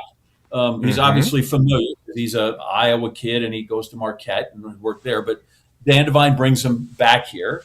And so that's the best thing that happened out of the Dan Devine hire, was that Bob Harlan comes. And then I just think his steady hand in all of this, his demeanor, his willingness to literally call people back, right? And that was even before the penny sales tax. right? When they went and brought all the games here and they said it was 2, you're going to get the second and the fourth game or the second and the fifth. My buddy called him and said, "You better not make the Bear game." And he called him back, talked to Byron and said, "Listen, we're going to try to protect that unless it's last year and you're going to have, or 2 years, you're going to have all the division opponents." But I just don't know. So Wolf saves the franchise, and then just the demeanor as the head of this franchise, sort of the class and the warmth in which he dealt with people, and as you could not have had just a better front man for that franchise in general. As human beings go, like, that's really important, right? I think, without getting too political, part of the problem currently in the administration is like just the way the current president operates with other people is, just that kind of edge and meanness. And like, take the opposite of that, and that's how the Packers were fronted. And I think that made a great deal of difference in how they were. So I don't know how you overstate his importance to the franchise. I just don't think you can. I agree, and again, you take the 3-pronged decisions that he made, right? And remember, and Ron Wolf retold the story. It's one of my favorite stories of yesteryear. He comes here in January of 1987 to interview for the GM job when Robert Perrins is still the team president, and he knows right away that he's not going to have full autonomy over the football operation. And he and Bob Harlan waits to pick him up at the airport at midnight after his flight from Chicago is delayed. They end up sitting in a Denny's for several hours talking, and it is very clear to Bob Harlan that they are not getting Ron Wolf. They end up with Tom Bratz instead. Ron Wolf goes and continues his NFL career, and then when Bob is the team president in 1991, he has one person on his list. He's going to give him what he wants and what he needs. And lo and behold, 5 years after that, they're hoisting their first Lombardi trophy in 29 years. Hiring Ron Wolf begat trading for Brett Favre, begat hiring Mike Holmgren, begat signing Reggie White. All those things happened because Bob Harlan picked the right guy to run this woebegone franchise's football operation and gave him the tools he needed to do it. And then, obviously, as you mentioned, pulling the team out of Milwaukee but bringing the fans with them. He always loved saying that.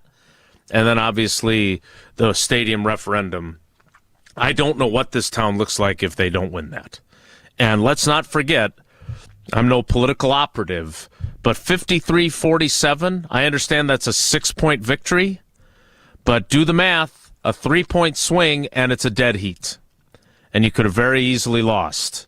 And I don't know what they would have done. They'd still be in that, well, they wouldn't be. They'd be in London. I think you're right about that.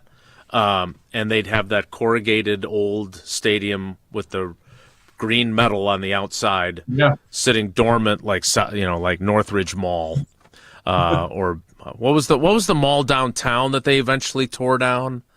Port Plaza Mall. Park Plaza. There you go. I think I bought a Port Plaza. Yeah, I bought a pair of shoes there once. All right, we need to get ready for Homer, the reunion we've all been waiting for. How long have you been off that show now? A month? 2 months? It's been a while. Yeah, maybe a month and a half. I don't know. And before I came down here, by the way, I'm not anywhere near campus, but that's great. When he called, he's like, "I don't have a guest. I need you to come on." And I'm like, "Okay, but I'm gonna get on a plane here or something like that. Like, you got to make it now." And then we couldn't work, so we tried this. But it's like getting the Beatles back together. It's very tough. We got a lot of things going on, sure. But I'm glad here today that we're able to make it work.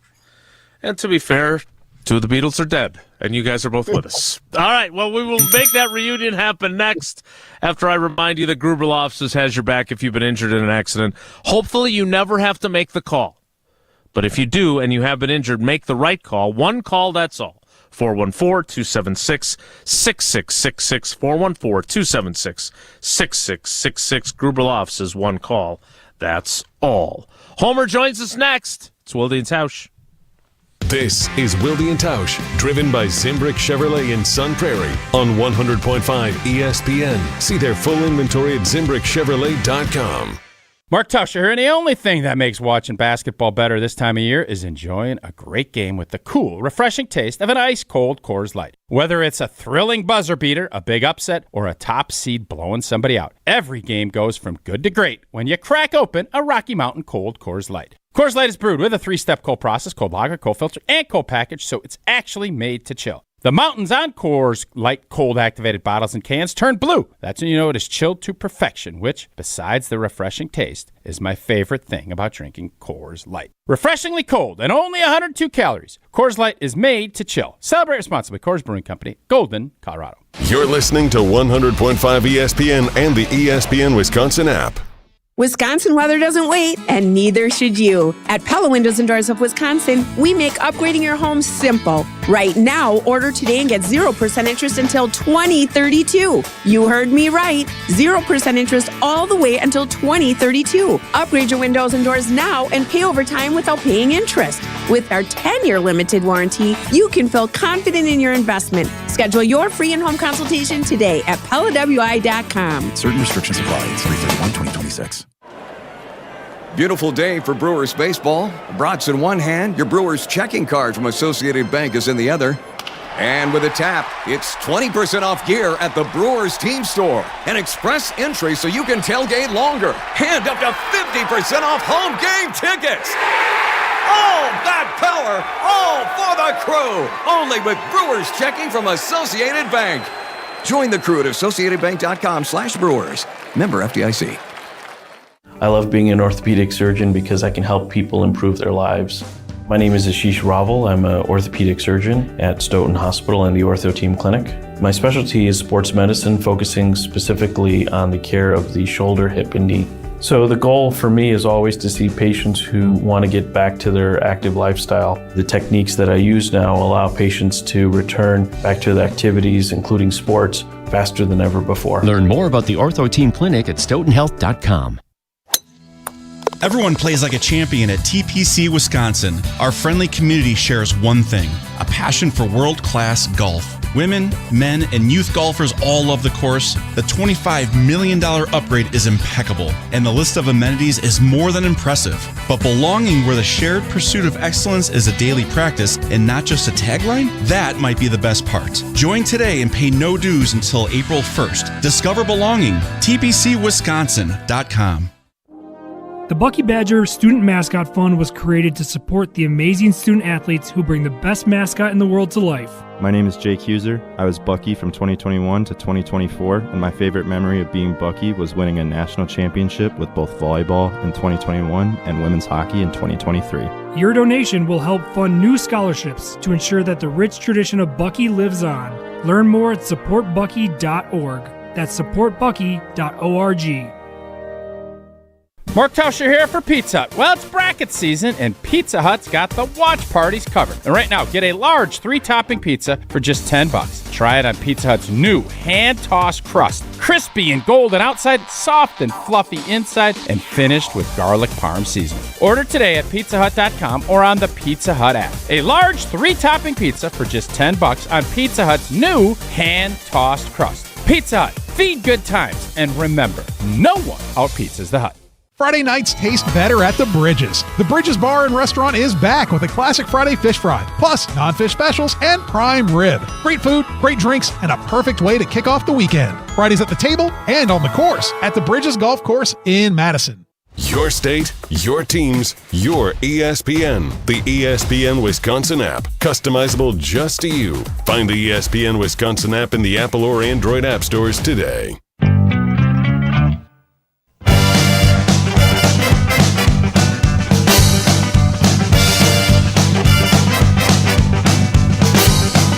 Whatever you do, make sure you do it right. I'm glad this is royalty-free, although I did want to get a little Peaches and Herb together here. Or maybe the Beatles, which, again, I don't know, does that make you Ringo and Homer Paul McCartney? I'm not sure what that would be. I don't know that the comparison is person per person. It was merely bringing together of more the super group of Could be more, Martin Lewis if you want to go there. I don't know, but it's Smothers Brothers. Joining us now, he is the host of the Homer Hour, which you can hear each weekday at 5 p.m. You can also hear him as the voice of Marquette basketball, although not anymore this season because their season is over. And, of course, on God Talk, My Faith with Homer and Pip on YouTube, it is Steve the Homer True. Homer, say hi to 7-2.5. Yeah, I feel bad because I wanted to come up with I was sick or something because I was listening, and it's better with him than it is with me. So I feel like I'm running in the 100-meter with Carl Lewis. Like, I'm sick. Can you just do the next half hour with 7-2.5? It'll be better. No. Well, he makes everyone better. He's that kind of guy. True. He certainly By made the you way, better. I just learned that Bill Raftery didn't get a chance to call his first Final Four on TV until he was 72. I got a chance. True. I'm just getting started. Watch my smoke. You've already called a Final Four, though. No, not on TV. Oh, Well, maybe you should audit Now some he's of still John doing it. Anderson's classes. Maybe you'll get He's there. still doing it. By the way, I do want to credit John Anderson. He's right again. Bart Starr was pick number 200 in the draft, and Tom Brady was pick number 199. The round, as he stated, makes no difference. They're almost the identical story. What's that? Did you and doubt Mark me, Homer? Is Tauscher- that why you went look? Did you want to look that up, or did you just not remember from draft day when Bart was that's picked? been one of my favorite trivia things from long time ago, because as you alluded to, so I thought, man, that's 7-2.5. He didn't even study it like I did, but he's got it right. So, Will, did I ever Yes, tell they you? I were. know I told Homer. Homer couldn't believe it. Did you know Bart Starr and I had the same coach? I did not know that. Paul Bryant? No, my coach at the University of Missouri, who's now 102 years old. He was did some student teaching in Mobile, and at the high school he coached the track team and a senior named Bart Starr. And then he eventually did he coached say me. what Bart was in? What Bart's? I know he didn't high jump 7-2.5. No, You they just crushed all Bart ran around and Starr stuff. in the high But that's how crazy he was. Yeah, that's what he claimed. Yeah, he coached Bart Starr. So if But Bart Starr and Zeke Bradkowski were incredible rivals. Did you know this? Well, one was at the Bears, yeah. No, long before that. They were battling it out in college as the top punter in the country. Bart Starr and Zeke Bradkowski were 1 and 2 in punting in the country one year. And isn't Bart? Didn't he make the All Sugar Bowl team as a defensive back for having a couple 3 picks? That I don't know. I knew you'd add more. I'm sure it's true. And I don't even know who won. Zeke was at Georgia and Bart was at Alabama. I don't actually who won that epic, historic battle as top punter in the country. Someone will have to look that up. This is why Homer and I don't do a show anymore, because all we talk about is stuff from the 1900s. Yeah, I was going to say Homer's the one who calls Wisconsin's national title in basketball in 1941 the Old Testament. He does not view the 1977 Marquette national title as Not yet, such. but you alluded to it, and you're correct. It's moving in that direction. Yes. Homer, I've been on with you multiple times since Bob Harlan's passing on March 5th, and you always ask me, and I share different stories. Yeah, and I achieved one of my goals on Monday. What was that? I wanted to be the first person there at the church before they had visitation. So visitation started at 11. Mm-hmm. I got there about 10:30, and they had kind of started the line. Not really. His wife was there. And so I think I was not one, but I might have been 2 or 3. So, and I did it partly because I wanted to see if Kevin Harlan would be there. He had just done the game the night before in San Diego. Uh-huh. And I thought, I don't know what is he going to do. And there he is. And I went up and said, did you get a charter? Because, I mean, he's worked for every network. I thought somebody will charter him, right? His dad's funeral. And he goes, no, I just took a red eye. I thought, classic Kevin Harlan. Just a normal guy. Even for his dad's funeral, you leave at San Diego midnight or something, and then you get in at 6 or 7 in the morning. Isn't that how the red eyes work? I think from the West Coast. Anyway, so I'm introduced to Bob's wife. I'd never met her, and I said, "You don't know who I am." And then Mike Harlan said, "Yeah, she knows who you are," because I guess they'd listen to Marquette games. And so it was awesome. So it was. I did not get to go to the visitation or the mass after the show got over with. I didn't make it over there, so I went to the later thing at Lambeau and got awesome. I heard Olivia Harlan Decker, beautiful singer, which I didn't know about. She sang at the mass and everything. I wanted to ask you though, because you're always asking me about my interactions with him, and you know how much Bob meant to me. I am curious, what were your interactions with him? Because you and Dave Beagle were pissing off Bart Starr back in the day. I'm curious what your interactions were with Bob Harlan during your career. And if anything he says, 7-2.5, you want to interject the inaccuracy of it, feel free to do so. No, I was not part of that Dave Beagle group. That was Cliff Crystal and a group that found out they were hiding Dwayne Thomas, I believe, at a hotel, and didn't tell anybody. Bart Starr did. But, yeah, they were historic for that. No, you had your disagreements with Bart, though, when he was the coach. Did I? Yeah. No disagreements. No, I said to him later on, I said, I was there your last year. I said, I swear you never smiled. I never saw you smile once. He goes, no, I smiled once in a while. It was Forrest Gregg that you had your issues with. Yes, Forrest Gregg. Yes, Forrest Gregg did not like me, and I even went to Lee Remmel, and I go, what? He goes, don't worry, that's just Forrest. So he and I said, okay, that's fine. But I have Bob Harlan stories because I'm there. It's 1983, Bart Starr's last year. I'm driving from Appleton every day to get to every press conference. They didn't have as many back then. And I remember running into, I didn't know who Bob Harlan was. There was this guy who always wore a blue shirt and a tie. Now, I claim that's what I remember, and I had to ask somebody else because maybe I got it wrong. I was like, who's that guy? Well, that's Harlan. He does the contracts. And everybody said he was the greatest guy to deal with because he gave a ton of money to everybody. He was the nicest contract. I don't know if that was true. And like he wears a tie and a blue shirt every day, every time I ever saw him. And then he introduced himself, and he was just nice to everybody. And I told this to him, like, I would watch him when I was there. I mean, I'm surprised someone didn't say, are you stalking him? Because I thought he was so incredibly nice and treated everybody. But, man, I kind of want... Is he like that all the time? Oh, I want to kind of be like that. And I watched everything he ever did every time I was there. And then he would do, he treated everybody well. It didn't matter who you are. He wrote other people letters and wished them.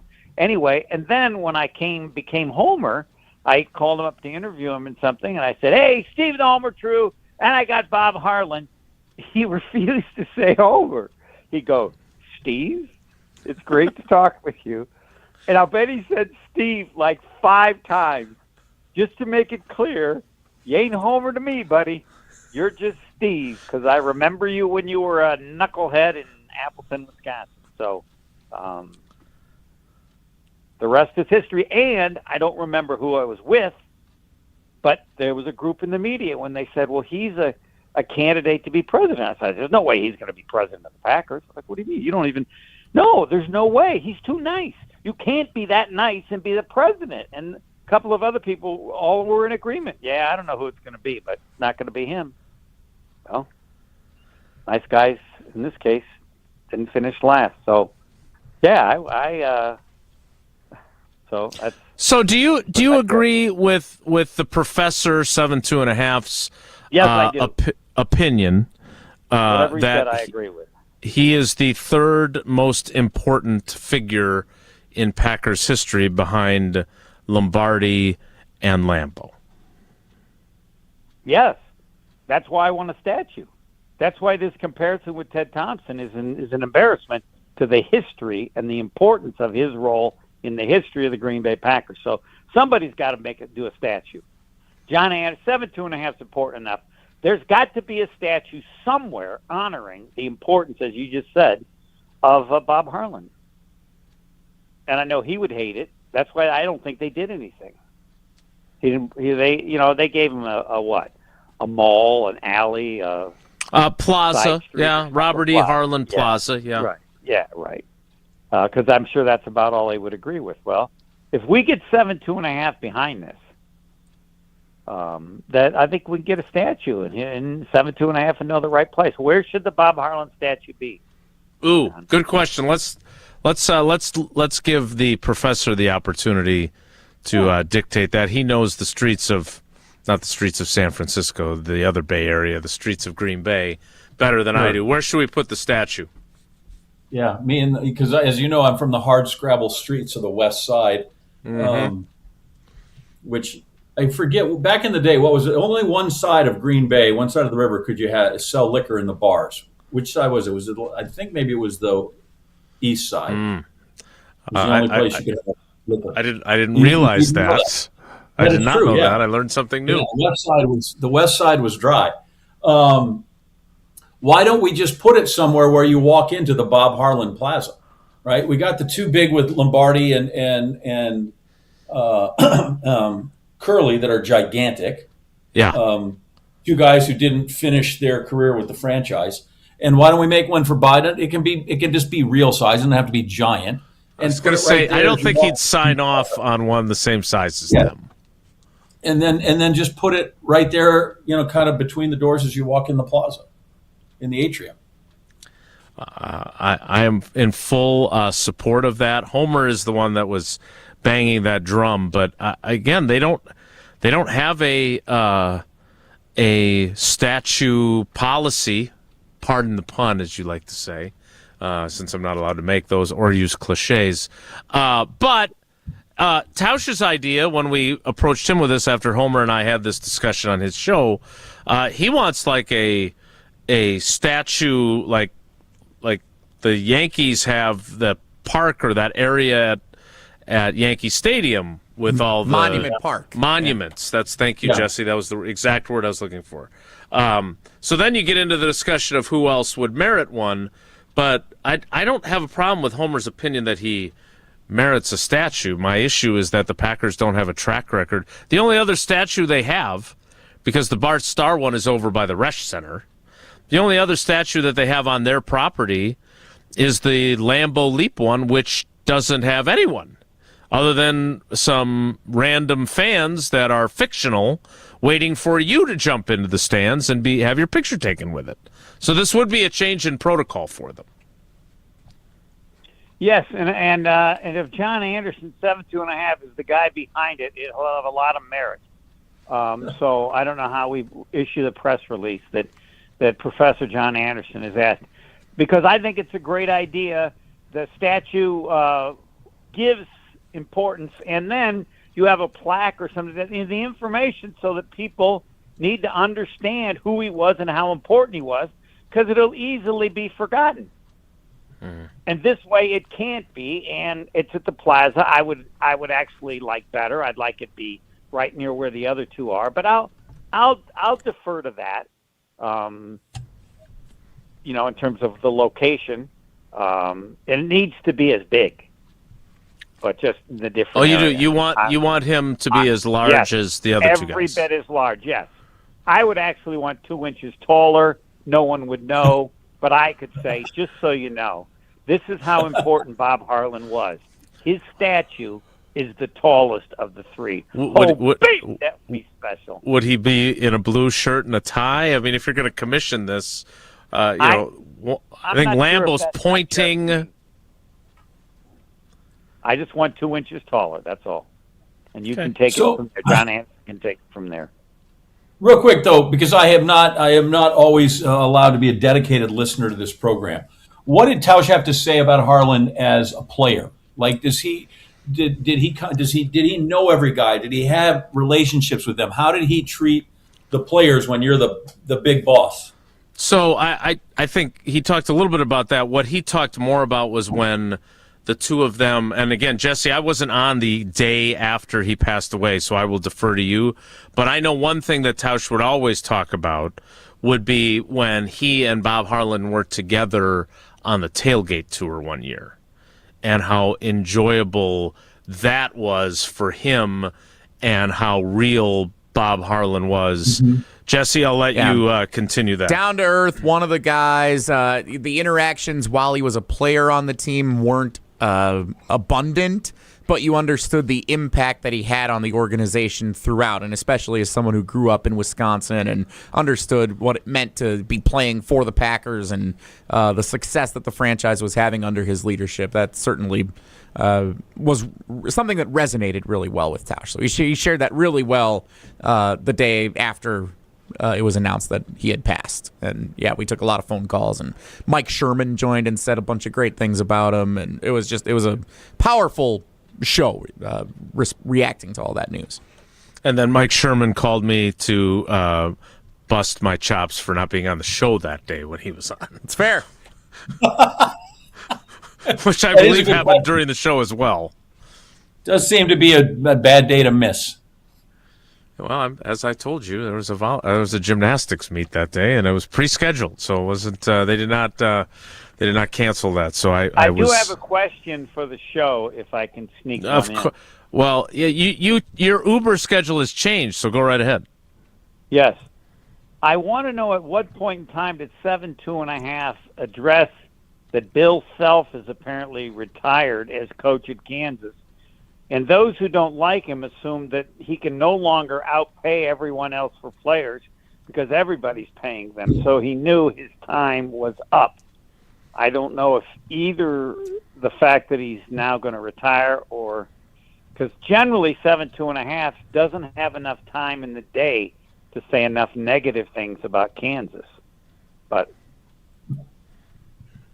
I saw that he was leaning towards or contemplating retirement. I have not seen anything official. Yeah, someone announced it today. Well, then that's great. Hopefully that they'll find somebody who will be terrible, and I hope Bill has the rest of his life to go shoot 106 and lose every golf ball in the world every time he plays. It's good that now keep going. You got more. Yep. He doesn't have to worry about being hoodwinked by Adidas anymore for actually paying those players that aren't any good. That was too bad because, Adidas, they were responsible for a lot of the bad things that happened to Kansas. Didn't know. Yeah, and then of course naturally they re-signed for like 12 years and $280 million with them. So that's too bad. One of his last great purchases was reportedly, can't verify, that he gave $1 million to. Who's the kid that was at Wisconsin and left because he wanted more money? AJ. Oh yeah, and then AJ Store. Yeah, look at you. Yeah, and he didn't even end up playing at Kansas. He left there, but his mom got him, I think, 7 figures. But, yeah, played about 8 minutes a game. So, but they'll name something after him. Statue, perhaps. Yeah, he's got a lifetime. He had a lifetime contract, and that lasted about 4 years. So that's good. We should all have that kind of life expectancy. Here's the problem I have with Bill, is that he and my wife were on the Spirit Squads together at Oklahoma State. I first knew him when he was an assistant at Oklahoma State. So I've always enjoyed Bill. He's a nice guy. He's like the rest of them. He lives in the gray area, and Kansas has never committed a foul and all those other things. But I like to think that I knew the guy from way back when. So I never root him to have success, but I also don't root the worst of ill will. Like the difference between he and Roy Williams is, that's like the Grand Canyon of That's this the life. nicest thing you've ever said about anything associated with Kansas. Yeah. Does Jason know that you drove so 100 miles so you could pee on Kansas or something? I do know that story. Actually, he shared that. I think the last He's time very proud of that one. Yeah. I got a lot of it's not great in there, and I that's okay. It's fandom can take over once in a while. Bad things happen, but it's like I said, I same thing for whoever the next coach is. You recommended Steve Yoder as the next coach at Kansas. I don't know if he's still alive, but that would be a pretty good choice. But Don I don't care whoever it is. I hope they lose every game for 10 years and then go into a slump. Yeah, I love the A material. You got more. Keep going. You're just getting warmed up. I feel like this is inappropriate on the back ends of talking nicely about. This is Bob Harlan would never do this. Showing a lot of range Seems here. like a bit of a departure, and especially because Kevin went to KU, So that's I don't feel like we should maybe be delving into this right. I don't know. This is the right time that we should be, celebrating the departure of Bill Self, but. They'll find somebody to take that job up there on old Snob Hill. God bless them. Yeah. Dump of an arena. I appreciate your passion. My good friend Chris Stiles, who played football at Kansas, always enjoys when you and I are together because he feels the same way about your school as you feel about his. They Homer, should. Yes, that's part of the beauty of it, right? That's like a rivalry. So There's no pleasantries there. I had a kid come in my office the other day, and they were looking at Mizzou and recruiting. And I said, and he said that tomorrow I'm going over to Kansas. And I said, well, that's good for you. I hope, just so you know, they're horrible people. They're terrible. They're awful. You wouldn't want to go there. And hopefully they will say the same thing about us, because that's what they should be saying. I did. Homer, here's the latest. You'll appreciate this. So there's a young man who was an intern. There's a young man who was an intern at ESPN, and he asked me to write him a letter of recommendation for a job at KU. And so, as always, you put on the date, and then you put the professor, whatever his name was, Ben Simmons, and here is his office, and it's on Jayhawk Boulevard, Kansas. And so I put 1492 in parentheses, 1462, whatever that number was. And then I put in parentheses, I cannot type this word, Boulevard. And then underneath I put can't type this one either. And then put KS and then the zip code, because I refuse to type Jayhawk or Lawrence. So that was my latest. Hopefully the kid gets the job and they don't hold it against me. There will be more. I look forward to the next one. You haven't lost your touch. Not there. That's not going away anytime soon. I'm glad we could get you to high jumping as you were to hating Kansas, you would have done 7.5. Oh, I'd have been the world record holder. Yeah. They wouldn't call it the Fosbury flop. They call it the Anderson flop. 2 inches taller than the other one. Someone who's going there, get the height of the other two. Doesn't have to be as big, doesn't have to be expensive, but I want to tell everyone, just know the tallest statue is Bob Harlan, so learn about him. I'll put that on my to-do list. Thanks, Homer. Bye. That is Steve the Homer True as we reunite him.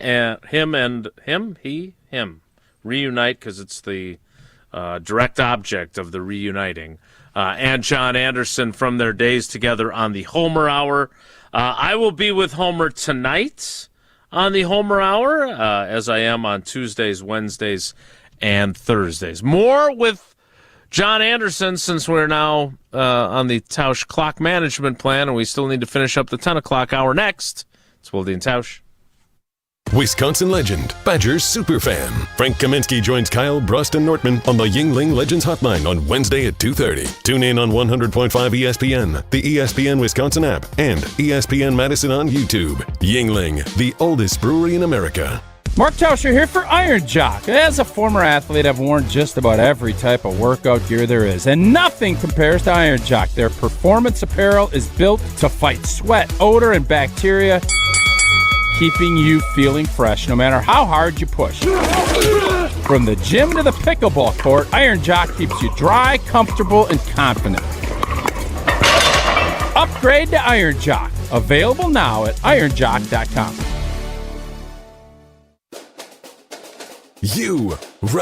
Rah. Pella Windows and Doors of Wisconsin present your Badger Minute. Here's Pablo Iglesias. This Badger Minute is brought to you by Steinhafels. Upgrade your sleep game during Steinhafels Mattress Madness. Get top brands, unbeatable prices, free delivery, and a 120-night sleep guarantee. Only at Steinhafels.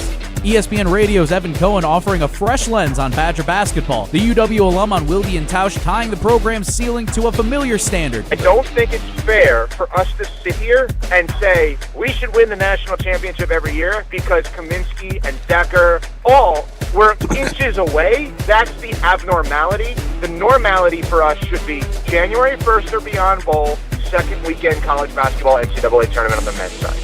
Order today and get 0% interest until 2032 at Pella Windows and Doors of Wisconsin. Upgrade now, pay no interest until 2032. Visit PellaWI.com. It's well known that the boss at the exteriors company is a perfectionist. It's a gift. He not only oversees every job, he inspects each aspect of the operation to get to the root of what your project will actually need to be long-lasting. Call 960-ROOF. Oh, he's proud of all the reviews. What can I say? Take a look. The Exteriors Company, built for Wisconsin, backed by expertise. You asked and Carbless delivered. The fan favorite grapefruit flavor now has its own 4-pack all to itself. That bold, bright, perfectly balanced citrus taste that you've been pulling from the variety pack, it's now front and center in 4 cans, 1 box. Crisp, refreshing, not too sweet, and nothing else has changed. 0 sugar, 0 carbs, just 100 calories and gluten-free. Clean ingredients and big flavor. Always no compromises. Grab the new Carbless grapefruit 4-pack wherever you get your Carbless and find a location near you at drinkcarbless.com. Carbless, bold flavor in every sip. The Brew Crew are back on March 26th.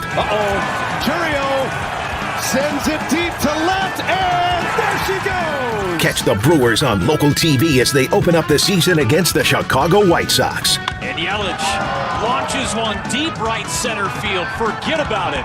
Oh my goodness, third deck. Brewers opening day is presented by Construction Business Group. Tune in March 26th at 1:10 on Fox 6 in Milwaukee or check your local listings to watch the game.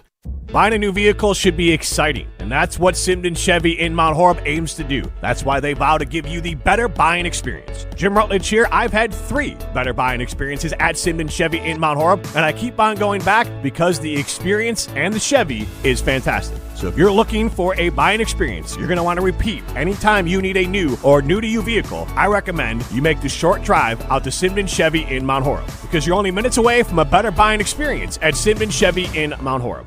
Since 1956, Holman Lindsay Paints has been making paint in Wisconsin for Wisconsin. Because of their commitment to making great paint for Wisconsinites, Holman Lindsay has grown over the years to 27 locations in this great state. Headquartered in Sun Prairie with a state-of-the-art facility, Holman Lindsay has the paints you need to make your job better. From do-it-yourself to professional, Holman Lindsay has paint for everyone. Visit one of their local locations today in Madison, Sun Prairie, Middleton, and Janesville. Major League Baseball on ESPN Radio. It's opening day in Los Angeles. Home to the world champion Dodgers. On its way! Ball game! Coverage begins Thursday at 8 Eastern on ESPN Radio and on the ESPN app.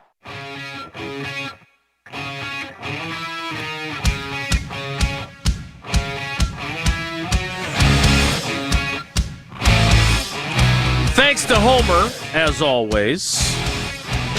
Certainly enjoy our time with him. One quick correction, though. As of now, there are no confirmed reports that Bill Self is in fact retiring. In fact, I searched for this, and a source close to Bill Self telling CBS Sports that that's bad information. He then just again, said it he's could only lean be that way. Yeah, it may only be Here's the bad other reason I know information for now. The other reason I know that is not going to happen, or that isn't happened, is that I have not received 38 text messages from people. You feel like right? You feel like you might hear from some people if that was occurring. I feel like a couple of who is that on your list? If somebody like who would have to go? Is it? I mean, LaFleur's business-like, so that doesn't count.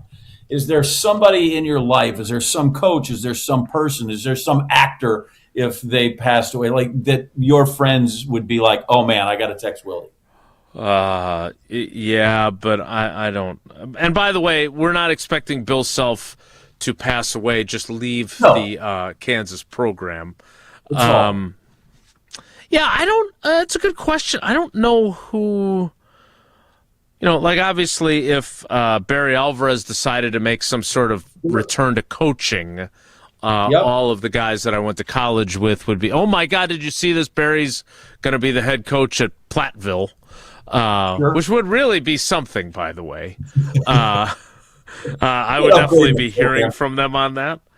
At the same time, I think I'd be curious who other coaches, because look, I got a text message from somebody who's on the panel today as a cousin sub who referenced in his text that he's been waiting to hear that Matt LaFleur had been replaced, and that has not occurred. So, you would have gotten a text from me if I got word of that, because I know you were thinking that maybe that was something that could and maybe should happen. All right, I want to get to the 11 o'clock hour because I want John Anderson to answer my question, which if you've forgotten what it was, I asked it of Brian Bulaga as well.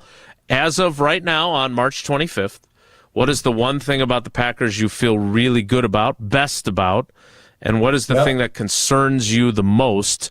John Anderson will answer that question after I tell you about Walney Legal Group, which specializes in estate planning, which I need to do that. And as soon as my buddy Josh came to me with this possible business arrangement, I couldn't have said yes fast enough because I've been derelict in that duty, and I'm at an age that there's no excuse for it. But the team over at Walney Legal Group told me that I'm not alone in that. In fact, only 16% of people have the appropriate current planning documents. 16%. That's not good enough. And I'm part of the 84% that doesn't. So that's why you need Walney Legal Group. They offer a custom, personalized experience instead of the cookie-cutter, one-size-fits-all solutions. Their estate planning, they know that it's an uncomfortable necessity, but they make it a smooth, easy, and painless as possible transaction. They will take care of you from start to finish. That's why their motto is lawyering the way it should be, with clear communication, expertise, personal service, and a modern approach. So visit walneylegal.com to start a conversation no matter what phase you're in. But if you're in that 84%, you need to do it. And I'm going to be going through the whole process with them in the coming weeks, and I look forward to sharing my experience with you as I do that. It's walneylegal.com. That is WALNY legal.com. The 11 o'clock hour with John Anderson, our cousin sub. Cousin subs, we believe in better, starts in 2 minutes, so stick around. Don't go anywhere. Another hour of Wilde and Tausch, presented by Pella Windows and Doors of Wisconsin, is coming up next on ESPN Wisconsin and the ESPN Wisconsin app. $2.3 million. A recent Schwab survey of Americans says that it takes $2.3 million to be wealthy. But you may have had your financial plan set on a bigger or a more humble number. But if you're looking for added insights on how to get there or how to avoid some tax pitfalls on the way, Annex Wealth Management is ready to listen. Mark Tauscher here, and whether your situation is complex or simple, the Annex Wealth Management team can give you wealth expertise and guidance on reaching your goals. Annex Wealth Management. Know the difference. Hey, it's Kelly Sheffield, Wisconsin Badgers volleyball head coach. You're listening to 100.5 ESPN WTLX Monona, Madison, a good Karma Brands radio station. Broadcasting live from the Everlight Solar Studio, this is your Metro Kia of Madison Sports Center. Good morning, Madison and streamers everywhere. I'm Jesse Nelson, Sports Center, brought to you by Ridgetop Exteriors, trusted and local experts providing the best quality roof, siding, windows, and doors, expertly installed and at an affordable price. Get your free estimate today at ridgetopexteriors.com. The Milwaukee Brewers winners in their final exhibition contest before opening day. 4-1, the Brewers beat the Reds yesterday afternoon, which means all attention now shifts to the opener tomorrow afternoon at American Family Field. The Miz gets the start on the mound for the first time in his career on opening day. Jacob Mizorowski gets the start for the Brewers as they host the Chicago White Sox. 1:10 first pitch tomorrow. Pre-game coverage starts at 12:35 right here on Madison's home of the Brewers, 100.5 ESPN.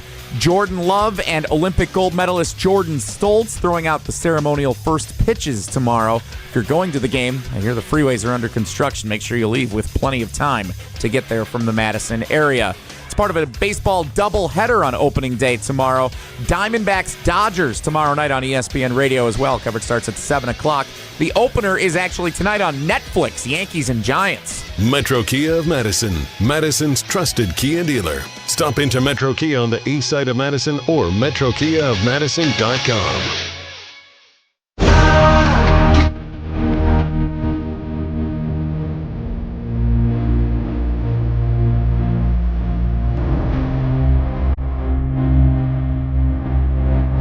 The 11 o'clock hour of Wilde and Tausch with John Anderson. Our cousin sub of the day, cousin subs we believe in better, begins now. Am I the only one? Now, this is an old movie, 1988 maybe? Mississippi Burning. Yeah. The pride of Appleton, Wisconsin, along with Gene Hackman. Who am I thinking of? The actor. Willem Dafoe. Willem Dafoe, thank you. Says, because I believe Hackman's character is Mr. Anderson. I believe he's trying to calm him down when he's very angry about some of the racists that he's dealing with. So when I want to ask a question of 7-2.5, I channel my inner Willem Dafoe and I say, Mr. Anderson. When you look at the Green Bay Packers as they are currently constructed in this moment, what exactly do you feel best about and what concerns you the most?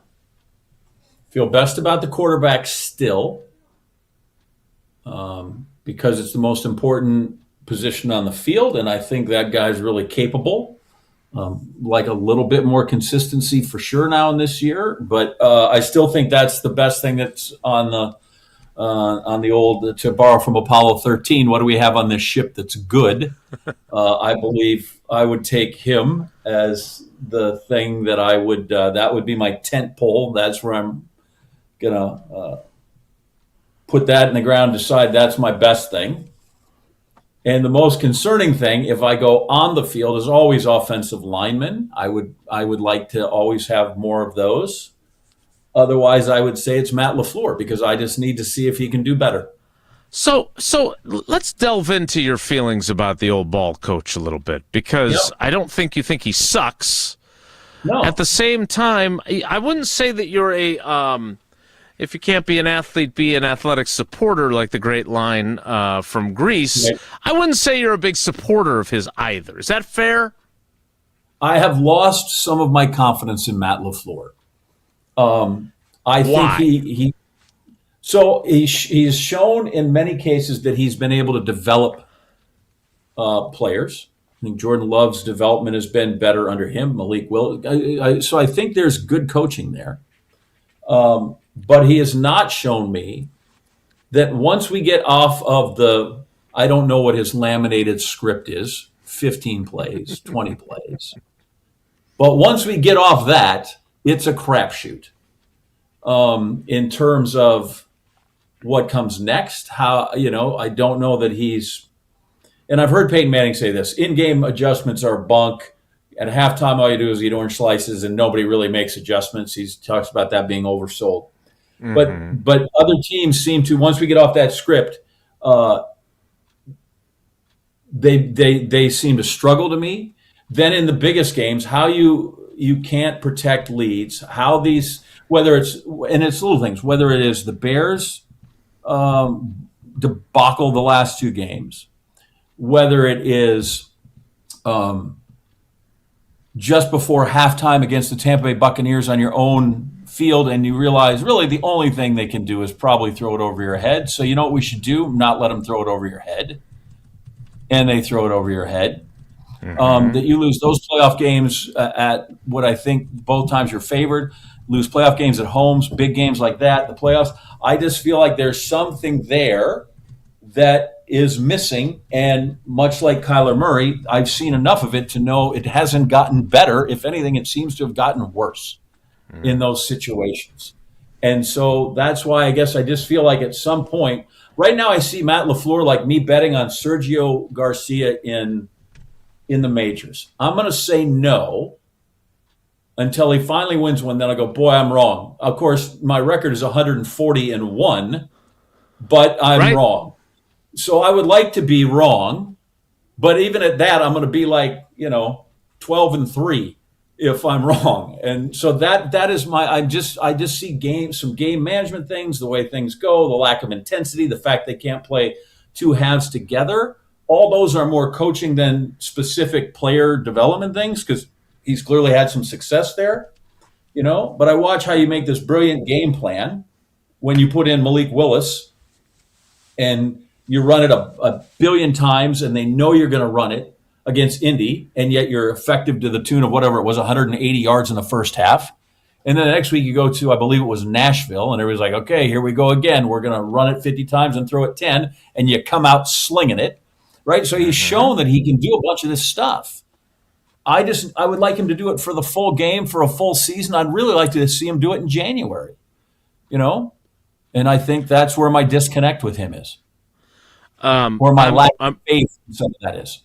No, and I'm really glad that we did this because, and I have not looked at the YouTube comments of late, but I would be willing to bet that there are a few folks in there that are saying, hallelujah, praise the Lord baby Jesus, that John Anderson has said some things that I believe, but Wilde and Tausch never say.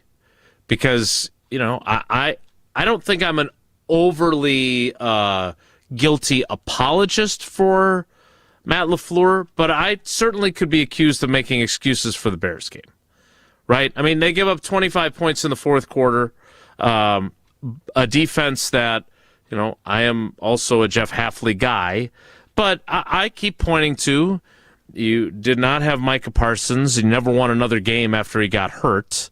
And then on top of that, you lose Edgerrin Cooper during the third quarter, and after you don't have him on the field in what was his best game of the year. Like Edgerrin Cooper, you know this from doing shows with Homer, that was Homer's guy during his rookie year. And then he had minimal impact. He was just a guy for most of this past season, and he was having an impact against the Bears. And then he departs, and I feel like he was just, that was that one bridge too far for them defensively. But again, even without him, you shouldn't blow a 25-point. You shouldn't give up 25 points in the fourth quarter. I don't have a problem with that criticism. My small rebuttal to that would be that the Packers, every time the Bears scored, the Packers got the ball on offense. They did. With the personnel that scored, with the same group that had a bang-up first half that suddenly looked like they didn't know what end of the ball to throw, with the same guy who allegedly developed the game in the first half.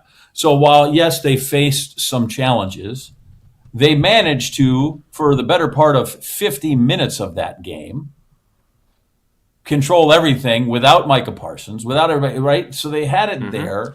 And it adds to your point. This is perfect for your point, though, right? Because everything's cooking first half offensively. There are 4 possessions to start the second half are punt, punt, punt, punt. They get 1 first down, 1. And that was when the Bears adjusted and brought more pressure instead of rushing with 4, and the Packers didn't have answers. And they didn't protect their quarterback very well. And Matt LaFleur didn't have answers. So that, I would say, only buttresses your argument about the fact that his adjustment work leaves something to be desired. I think it's a great example. I'm not here to kill the guy. I get it, and No, I do think you are. I'm in a safer place to say, right? I either am in Columbia, Missouri, or I'm peeking out the window at the ocean here in South Carolina, right? And I don't have to go into that locker room every day. But I do think, and which isn't to say that you and Tausch sugarcoat things or all that other stuff, because you do have to go in and see him every day. But I just think those are valid criticisms of what's happened. And I think he realizes that. I think he's addressed some of those things, so I'm not here to burn a guy and just, I get coaching's hard and the other side's on scholarship too. And I don't know that the Bears guy, Johnson, who's the head coach? Ben Johnson. Ben Johnson is just, I don't know that he's the second coming of any great coach. He's nice. He's had some success. We'll see what happens, right? It's kind of like I really like our coach in Detroit, who's there. But now, that's the thing too. The Packers with the Lions with Dan Campbell. Here we are. We've had this ascension. Okay, but can you do it like this? The Packers? Think about it. The Packers have been 3 decades.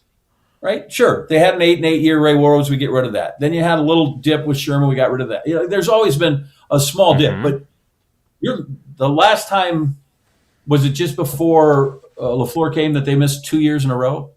Right? It's just, to go back to Harlan and Wolf, it's astonishing in this NFL with parity and all that other stuff, the run they've had. So while everybody's going to get excited, Ben Johnson did this in year 1 and Dan Campbell did this. Okay, cool. You know what? Talk to me in 2050. And see where we're at. I know that sounds dumb, but there's some truth to that, right? Literally. Okay, Bears, let's see what happens in 2050. Where are you? Or are you starting Henry Burris again at quarterback, and you don't know what the hell's going on, right? So there's nothing to be said for all the success Matt LaFleur has. You just wonder, okay, are you the guy? Can you push that next step? And again, history is going to show when you've been there 6, 7, 8 years, that doesn't usually happen. But if it does, good. Now you be the trendsetter and you're on your way. But right now I got to kind of see it. And apparently I've got to see it, for a year or two or more, depending on the extension. Not that I think that's a deterrent to if they blow up and, that they can get out of that pretty easily. They've had that's my thing. And when you do that, if that's in my critique is, then literally we're going to go through this whole regular season. Great. But for him, there's literally, in my scenario, there's no upside in the regular season. You got to go to the playoffs. If you don't, now you're really a disaster. But, and that could be more of a one-off. But until you get to January, and here we are again, and hopefully our not 7-seeded Packers, understanding that's a tough road. You got to go on the road. You got to, that's not the most ideal position to go ahead and try to win a game from. But that's where they've been 3 years running now. And so I think there's some issues because even when they were number 1 seeds, they weren't able to convert that on their home field. No. And all those things to me are troubling. To your point, the Packers always make the playoffs, right? Back-to-back playoff-less years were 99-2000, 05-06, and then 17-18. And look, they don't miss the playoffs in 17 if Rodgers doesn't break his collarbone. I mean, they make the playoffs that year.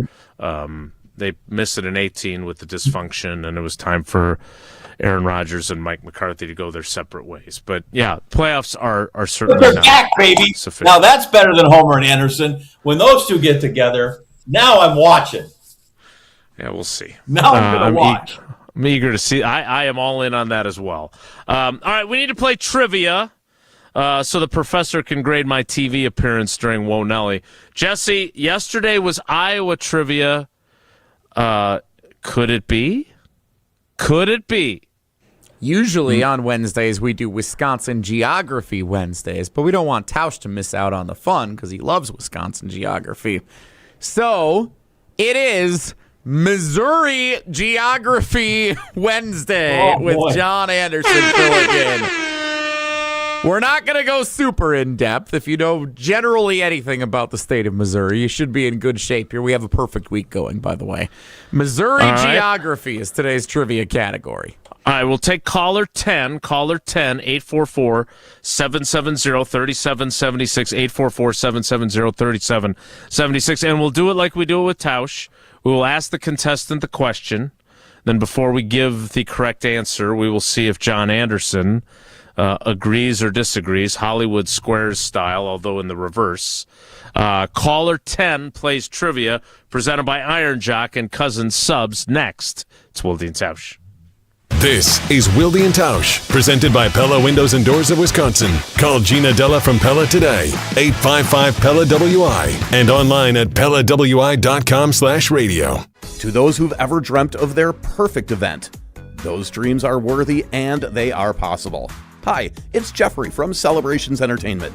With hard work, passion, and great music, we will make your event dreams a reality. Every event is a labor of love, with one-on-one planning, customization, and flawless execution. Bringing your event to life is what we do. For a fun, memorable event, visit celebrationsentertainment.com.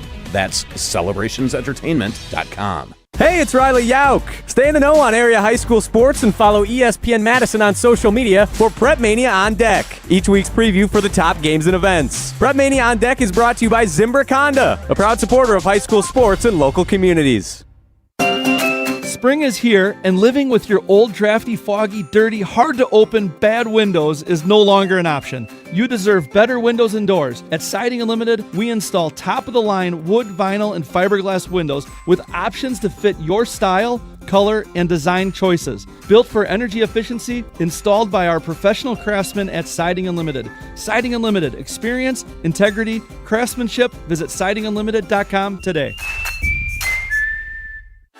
It starts with a spin, and suddenly, you're not just looking at a screen, you're looking at your winnings.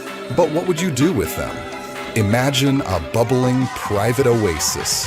No noise, no schedule, just you and the view. From imagination to celebration, what would you do with your winnings? Find out today at Ho-Chunk Gaming Madison. Ho-Chunk Gaming Madison. Mark Tauscher here for Iron Jock. As a former athlete, I've worn just about every type of workout gear there is, and nothing compares to Iron Jock. Their performance apparel is built to fight sweat, odor, and bacteria, keeping you feeling fresh no matter how hard you push. From the gym to the pickleball court, Iron Jock keeps you dry, comfortable, and confident. Upgrade to Iron Jock. Available now at ironjock.com. All day, every day, the Carbless Talk and Text line is open for you. 844-770-3776. The Carbless Talk and Text line. This is more. If you're looking for something fun to do this spring, come join us Saturday, May 16th for Mark Osiki's 8th annual Casting for Kids Fishing Tournament to benefit the American Family Children's Hospital and UW Carbone Cancer Center. We've raised $1 million for the kids so far. The event is a blast. We fish the Madison chain of lakes before live and silent auctions at the Alliant Energy Center, all kinds of sports memorabilia, guided trips, and a chance to win an Alumacraft fishing boat. So come join us on May 16th. Sign up today at castingforkids.org. Here's the thing. Buying jewelry should feel good. Not rushed, not pressured, and definitely not final if it's not right. That's why at Condon Jewelers you can exchange your purchase so you actually end up with what you really want. And when it comes to value, Condon Jewelers offers some of the best prices in the area without sacrificing quality, service, or trust. So whether you're celebrating a big moment or just treating yourself, you can shop confidently knowing they've got your back. Condon Jewelers, the jeweler on the east side, the jeweler on your side. Brewers fans, this season Window Nation is bringing the excitement home. With the Tickets with Window purchase promotion, you could score tickets to see the Milwaukee Brewers when you upgrade your windows with Window Nation. Enjoy better comfort, improved energy efficiency, and unforgettable game day moments. As a proud partner of the Milwaukee Brewers, Window Nation is committed to quality products and expert service you can count on. Book your free consultation today and turn your next home upgrade into a win for the whole family. Visit windownation.com to schedule a quote. Wilde and Tausch on 100.5 ESPN is brought to you by Everlight Solar. Save money, save the planet. Everlight Solar.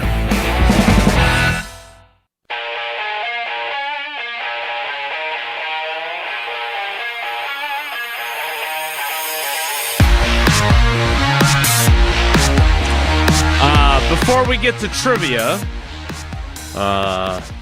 Kansas City Star via text message from Bill Self on retirement rumors. No news, all BS, bad info. Not to be confused with bad toupees. Well, yeah, or plugs. Time now for trivia presented by Iron Jock and Cousin Subs.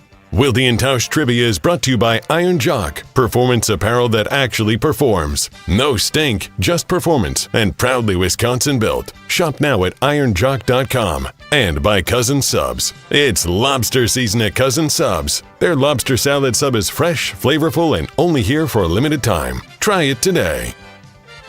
Let's welcome in our contestant. It is Brian in Williams Bay. Brian, good morning. How are you?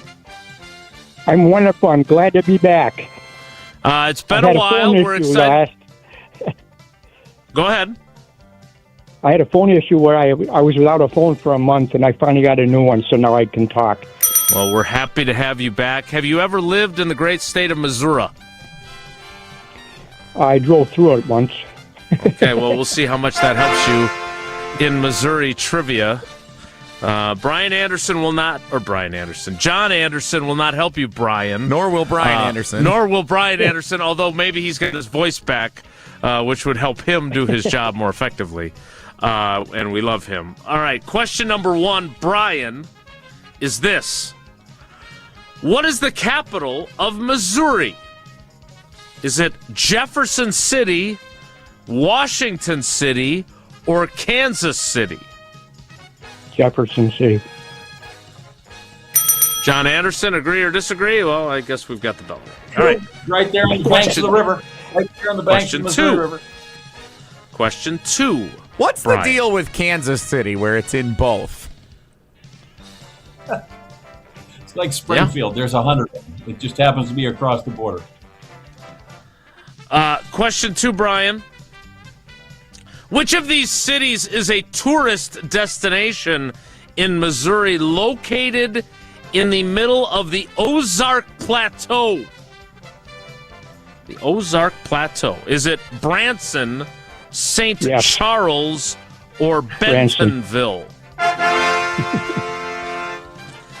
These appear to be relatively easy from what I'm gathering. I told you, if you knew general information about Missouri, you'd be in good shape with these. So what you're saying is you didn't put in a whole lot of effort. John, any big nights in Branson for you yet?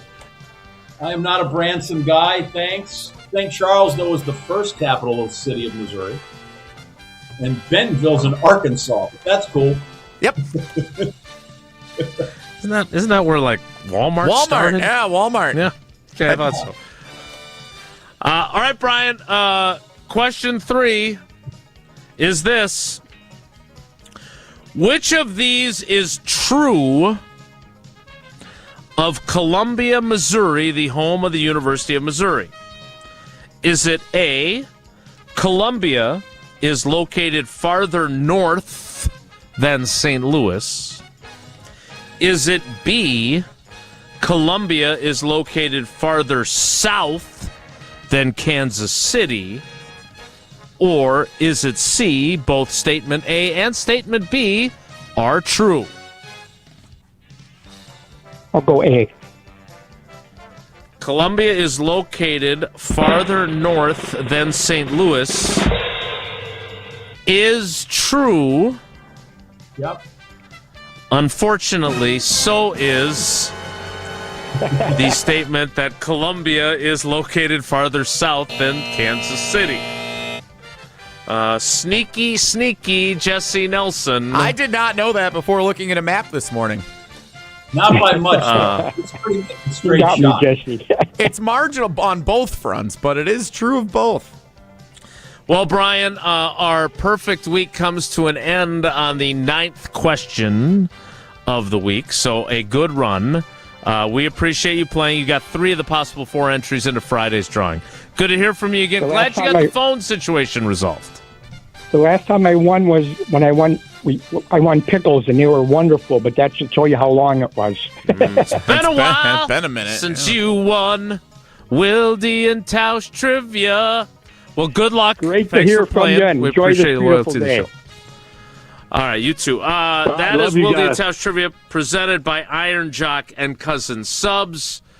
We're a little bit behind on the shot clock, so we will get to Whoa Nelly next. It's Wilde and Tausch. This is Wilde and Tausch, driven by Zimbrick Chevrolet in Sun Prairie on 100.5 ESPN. See their full inventory at ZimbrickChevrolet.com. Mark Tauscher here for Pizza Hut. Well, it's bracket season, and Pizza Hut's got the watch parties covered. And right now, get a large 3-topping pizza for just $10. Try it on Pizza Hut's new hand-tossed crust. Crispy and golden outside, soft and fluffy inside, and finished with garlic parm seasoning. Order today at pizzahut.com or on the Pizza Hut app. A large 3-topping pizza for just $10 on Pizza Hut's new hand-tossed crust. Pizza Hut, feed good times, and remember, no one out-pizzas the Hut. Evan, Canty, and Michelle are unsportsmanlike. Everything that you can say about Aaron Judge, you can also in a lot of ways apply it to Bryce Harper, and you can absolutely apply it to Mike Trout. You have these guys who you think are going to be the one that is going to be the superstar that wins and wins consistently. And all of these guys haven't done it. All of those guys go into the what if category, and I think that's been detrimental to the game. Unsportsmanlike, weekday mornings from 5 to 9 on 100.5 ESPN. Chevy trucks have you covered when the road takes you from smooth sailing to Chevy Colorado will eat up some of the toughest terrains with 5 available drive modes. And Silverado and Silverado HD have the muscle to take you out for some serious with multiple engine options and impressive towing. While Silverado EV is the perfect combo of performance and capability. Nice. Making it a snap to hitch up this electric truck and hit the road. Wherever the road leads, Chevy trucks are right there with you. See your Badgerland Chevy dealer today. Wisconsin weather doesn't wait, and neither should you. At Pella Windows and Doors of Wisconsin, we make upgrading your home simple. Right now, order today and get 0% interest until 2032. You heard me right. 0% interest all the way until 2032. Upgrade your windows and doors now and pay over time without paying interest. With our 10-year limited warranty, you can feel confident in your investment. Schedule your free in-home consultation today at PellaWI.com. Certain restrictions apply. It's 3/31/2026. From the biggest plays on the court to the comments made in the locker room after. An in-depth recap of every Bucks game. In 6 minutes. No more? No less. Bucks in 6 on the Bucks Plus audio network. If you missed any of the game or just want to relive the biggest moments, Bucks in 6 provides game recaps every morning after. Hear the high-flying dunks from Giannis or the deep threes from Miles Turner. And catch the comments post-game about what happened on the court. Bucks in 6 on the Bucks Plus audio network. Find it now on bucks.com/plus or on Spotify, Apple, or wherever you get your podcasts. I'm Coach Greg Gard, and I've spent my career teaching young men the fundamentals of basketball. Preparation, hard work, teamwork. But here's what else I've learned. Those fundamentals don't apply just to the court. They apply to life, and they apply to your finances. That's why I believe in Bank CMG. They're a community bank built on the same values, helping people prepare for the future, building wealth one smart decision at a time, and staying rooted right here in Wisconsin. Success doesn't happen by accident. It takes a game plan, it takes discipline, and it takes a partner who understands your goals. Whether you're saving for your family, buying a home, or planning for retirement, Bank CMG has your back. They're not just here to handle your money, they're here to help you grow it.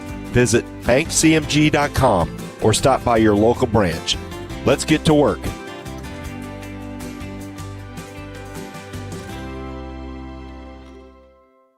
Legacy? Yingling, 197 years family owned. That's elite. But legends evolve. Meet Flight by Yingling, the next generation of light beer.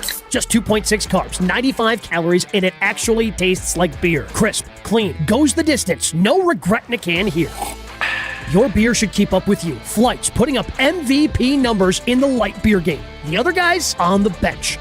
Wisconsin, level up. Flight by Yingling, the next generation of light beer. DG Yingling & Son, Pottsville, PA. Enjoy responsibly. We're on the Badgers. You just kind of have to appreciate the season for what it was. They got back to the NCAA tournament. They were a top 5 seed again. Because we're on Wisconsin sports. I don't know where it goes from here. You're listening to 100.5 ESPN.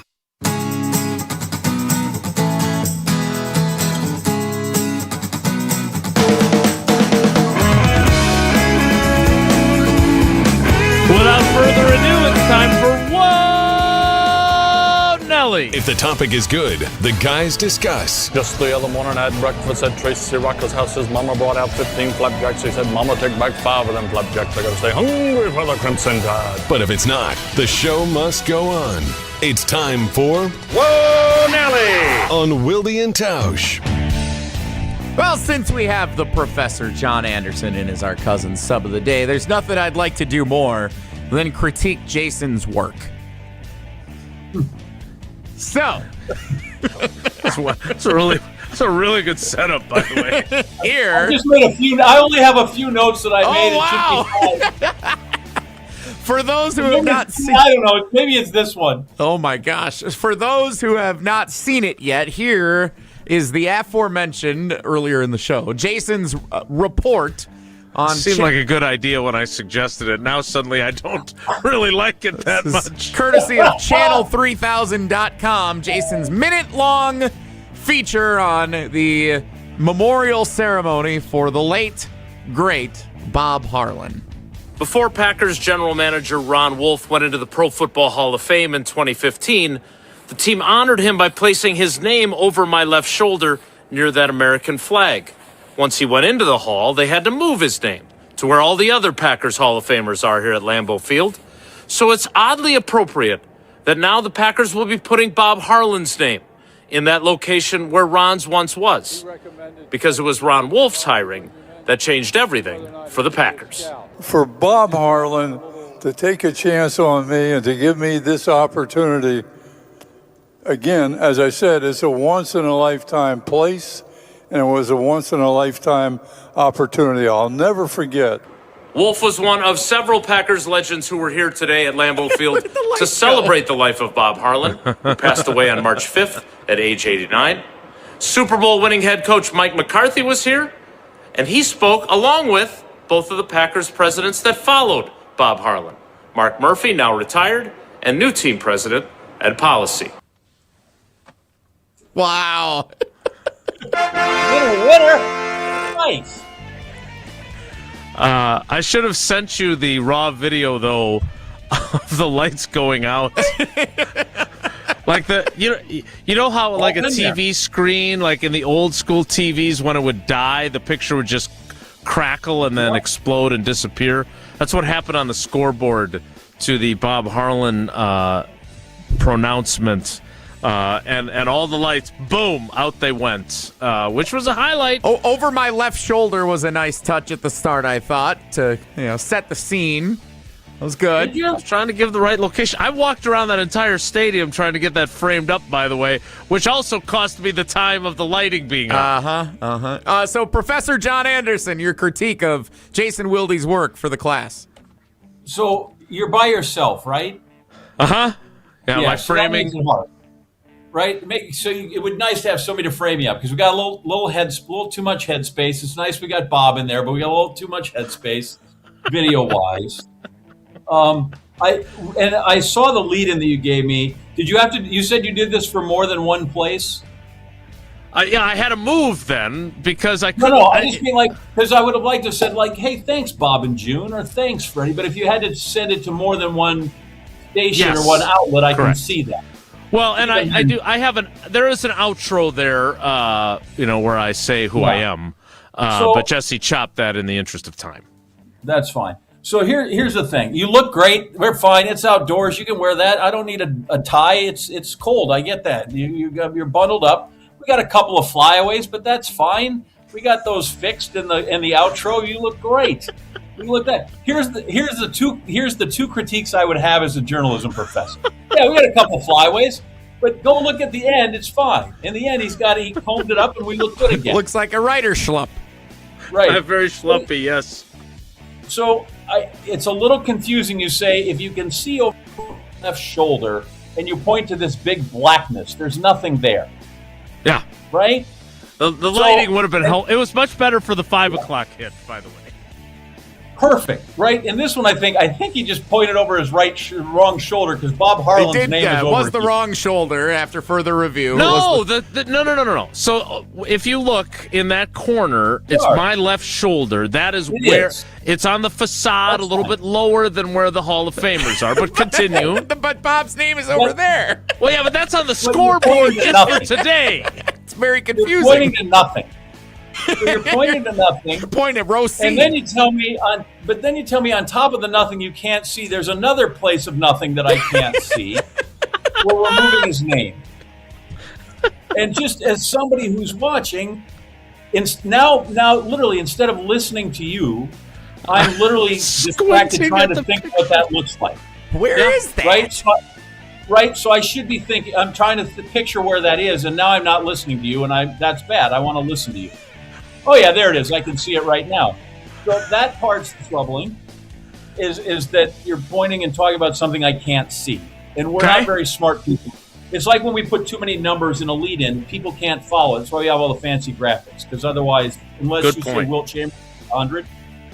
And then the other part I would say you told me who was there, McCarthy, and you told me that the presidents were there. But, okay, I'm not here for the attendance roll call. Tell me something that somebody said.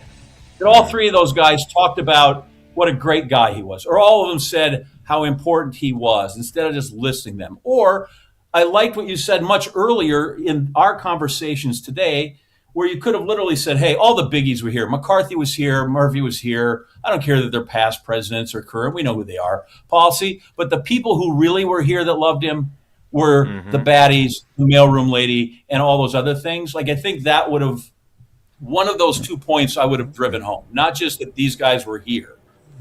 Give me just one thing they said.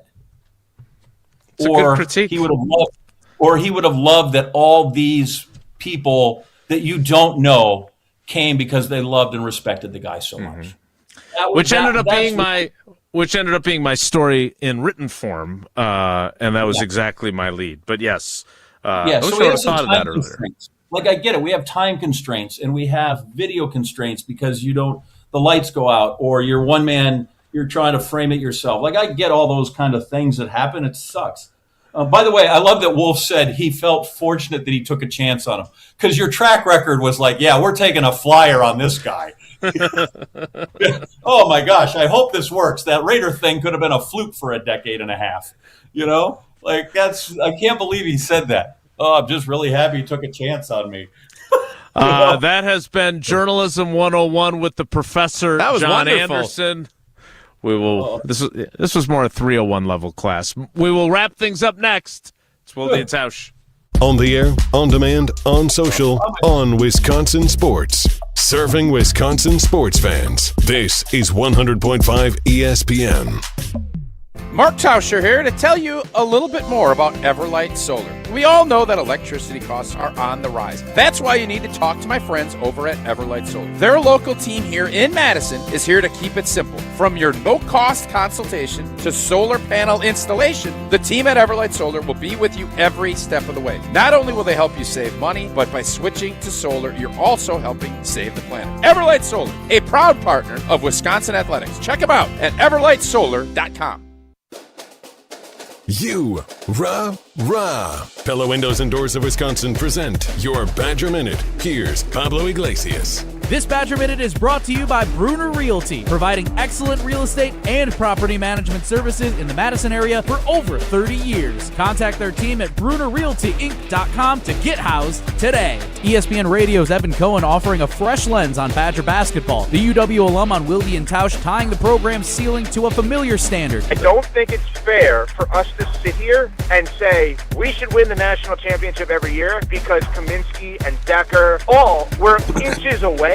That's the abnormality. The normality for us should be January 1st or beyond bowl, second weekend college basketball NCAA tournament on the men's side. Order today and get 0% interest until 2032 at Pella Windows and Doors of Wisconsin. Upgrade now, pay no interest until 2032. Visit PellaWI.com. Every event tells a story, from the first impression to the final moments. Have someone guide your guests through every chapter the way you want the story told. Hi, it's Jeffrey from Celebrations Entertainment. With a strong presence, great voices, and an award-winning team, trust us to guide, direct, and inform your guests through all the different chapters of the day. For fun, memorable entertainment for any event, please visit us at celebrationsentertainment.com. That's celebrationsentertainment.com. Life's better with American Family Insurance because we know you love working weekends. If it means working on your dream home, both inside and out. And we're here to help protect those dreams so you can enjoy peace of mind. Save up to 40% when you bundle home and auto. American Family Insurance. Get a quote and find an agent at amfam.com. Products, pricing, and availability vary based on the way you purchase insurance and by state. Some exclusions apply. American Family Mutual Insurance Company, SI, and its operating companies, 6000 American Parkway, Madison, Wisconsin. Imagine the peace of mind knowing your home or business is safe 24/7. I'm Jeffrey Beckman, president of J&K Security Solutions, and we provide security you can trust. Serving Madison and southern Wisconsin, J&K Security Solutions offers state-of-the-art home and business security systems tailored to your needs. From video surveillance to home and business automation, to find out how J&K Security can help secure what matters most in your life, visit jksecurity.com. Planning for your financial future shouldn't feel overwhelming. I'm Brian from Canopy Wealth Management, and I believe your financial plan should be as unique as you are. Whether you're a details person or you prefer the simplified view, we've got you covered. Plus, with our easy-to-use online platform, you can check your progress anytime, anywhere, even at 2 a.m. in your pajamas if that's your thing. At Canopy Wealth Management, we promise care, competence, and clarity in everything that we do. Get started today at canopy-wealth.com. Paid for by Canopy Wealth Management. Canopy Wealth Management is registered as an investment advisor with the SEC. Get your team together. Softball is back for 2026. Hey, it's Jesse Nelson. Registration for Madison School and Community Recreation's Adult Summer Softball Leagues is now open. Men's, women's, and all-gender slow pitch and women's fast pitch leagues are forming now for the summer season. MSCR Softball Leagues offer fun for every level of player and welcome all participants. Spend your summer evenings with us on the Ball Diamond. For more information and to register, go to mscrsportsleagues.org. That's mscrsportsleagues.org. We're on the Packers. It's never been about beating the Bears or the Vikings. It's about winning a championship. Because we're on Wisconsin sports. There is an intensity deficit, and there won't be now. Great. Those days are gone. You're listening to 100.5 ESPN.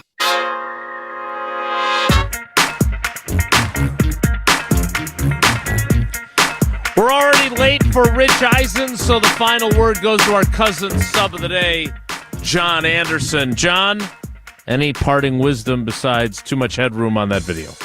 Yeah, I feel bad about that.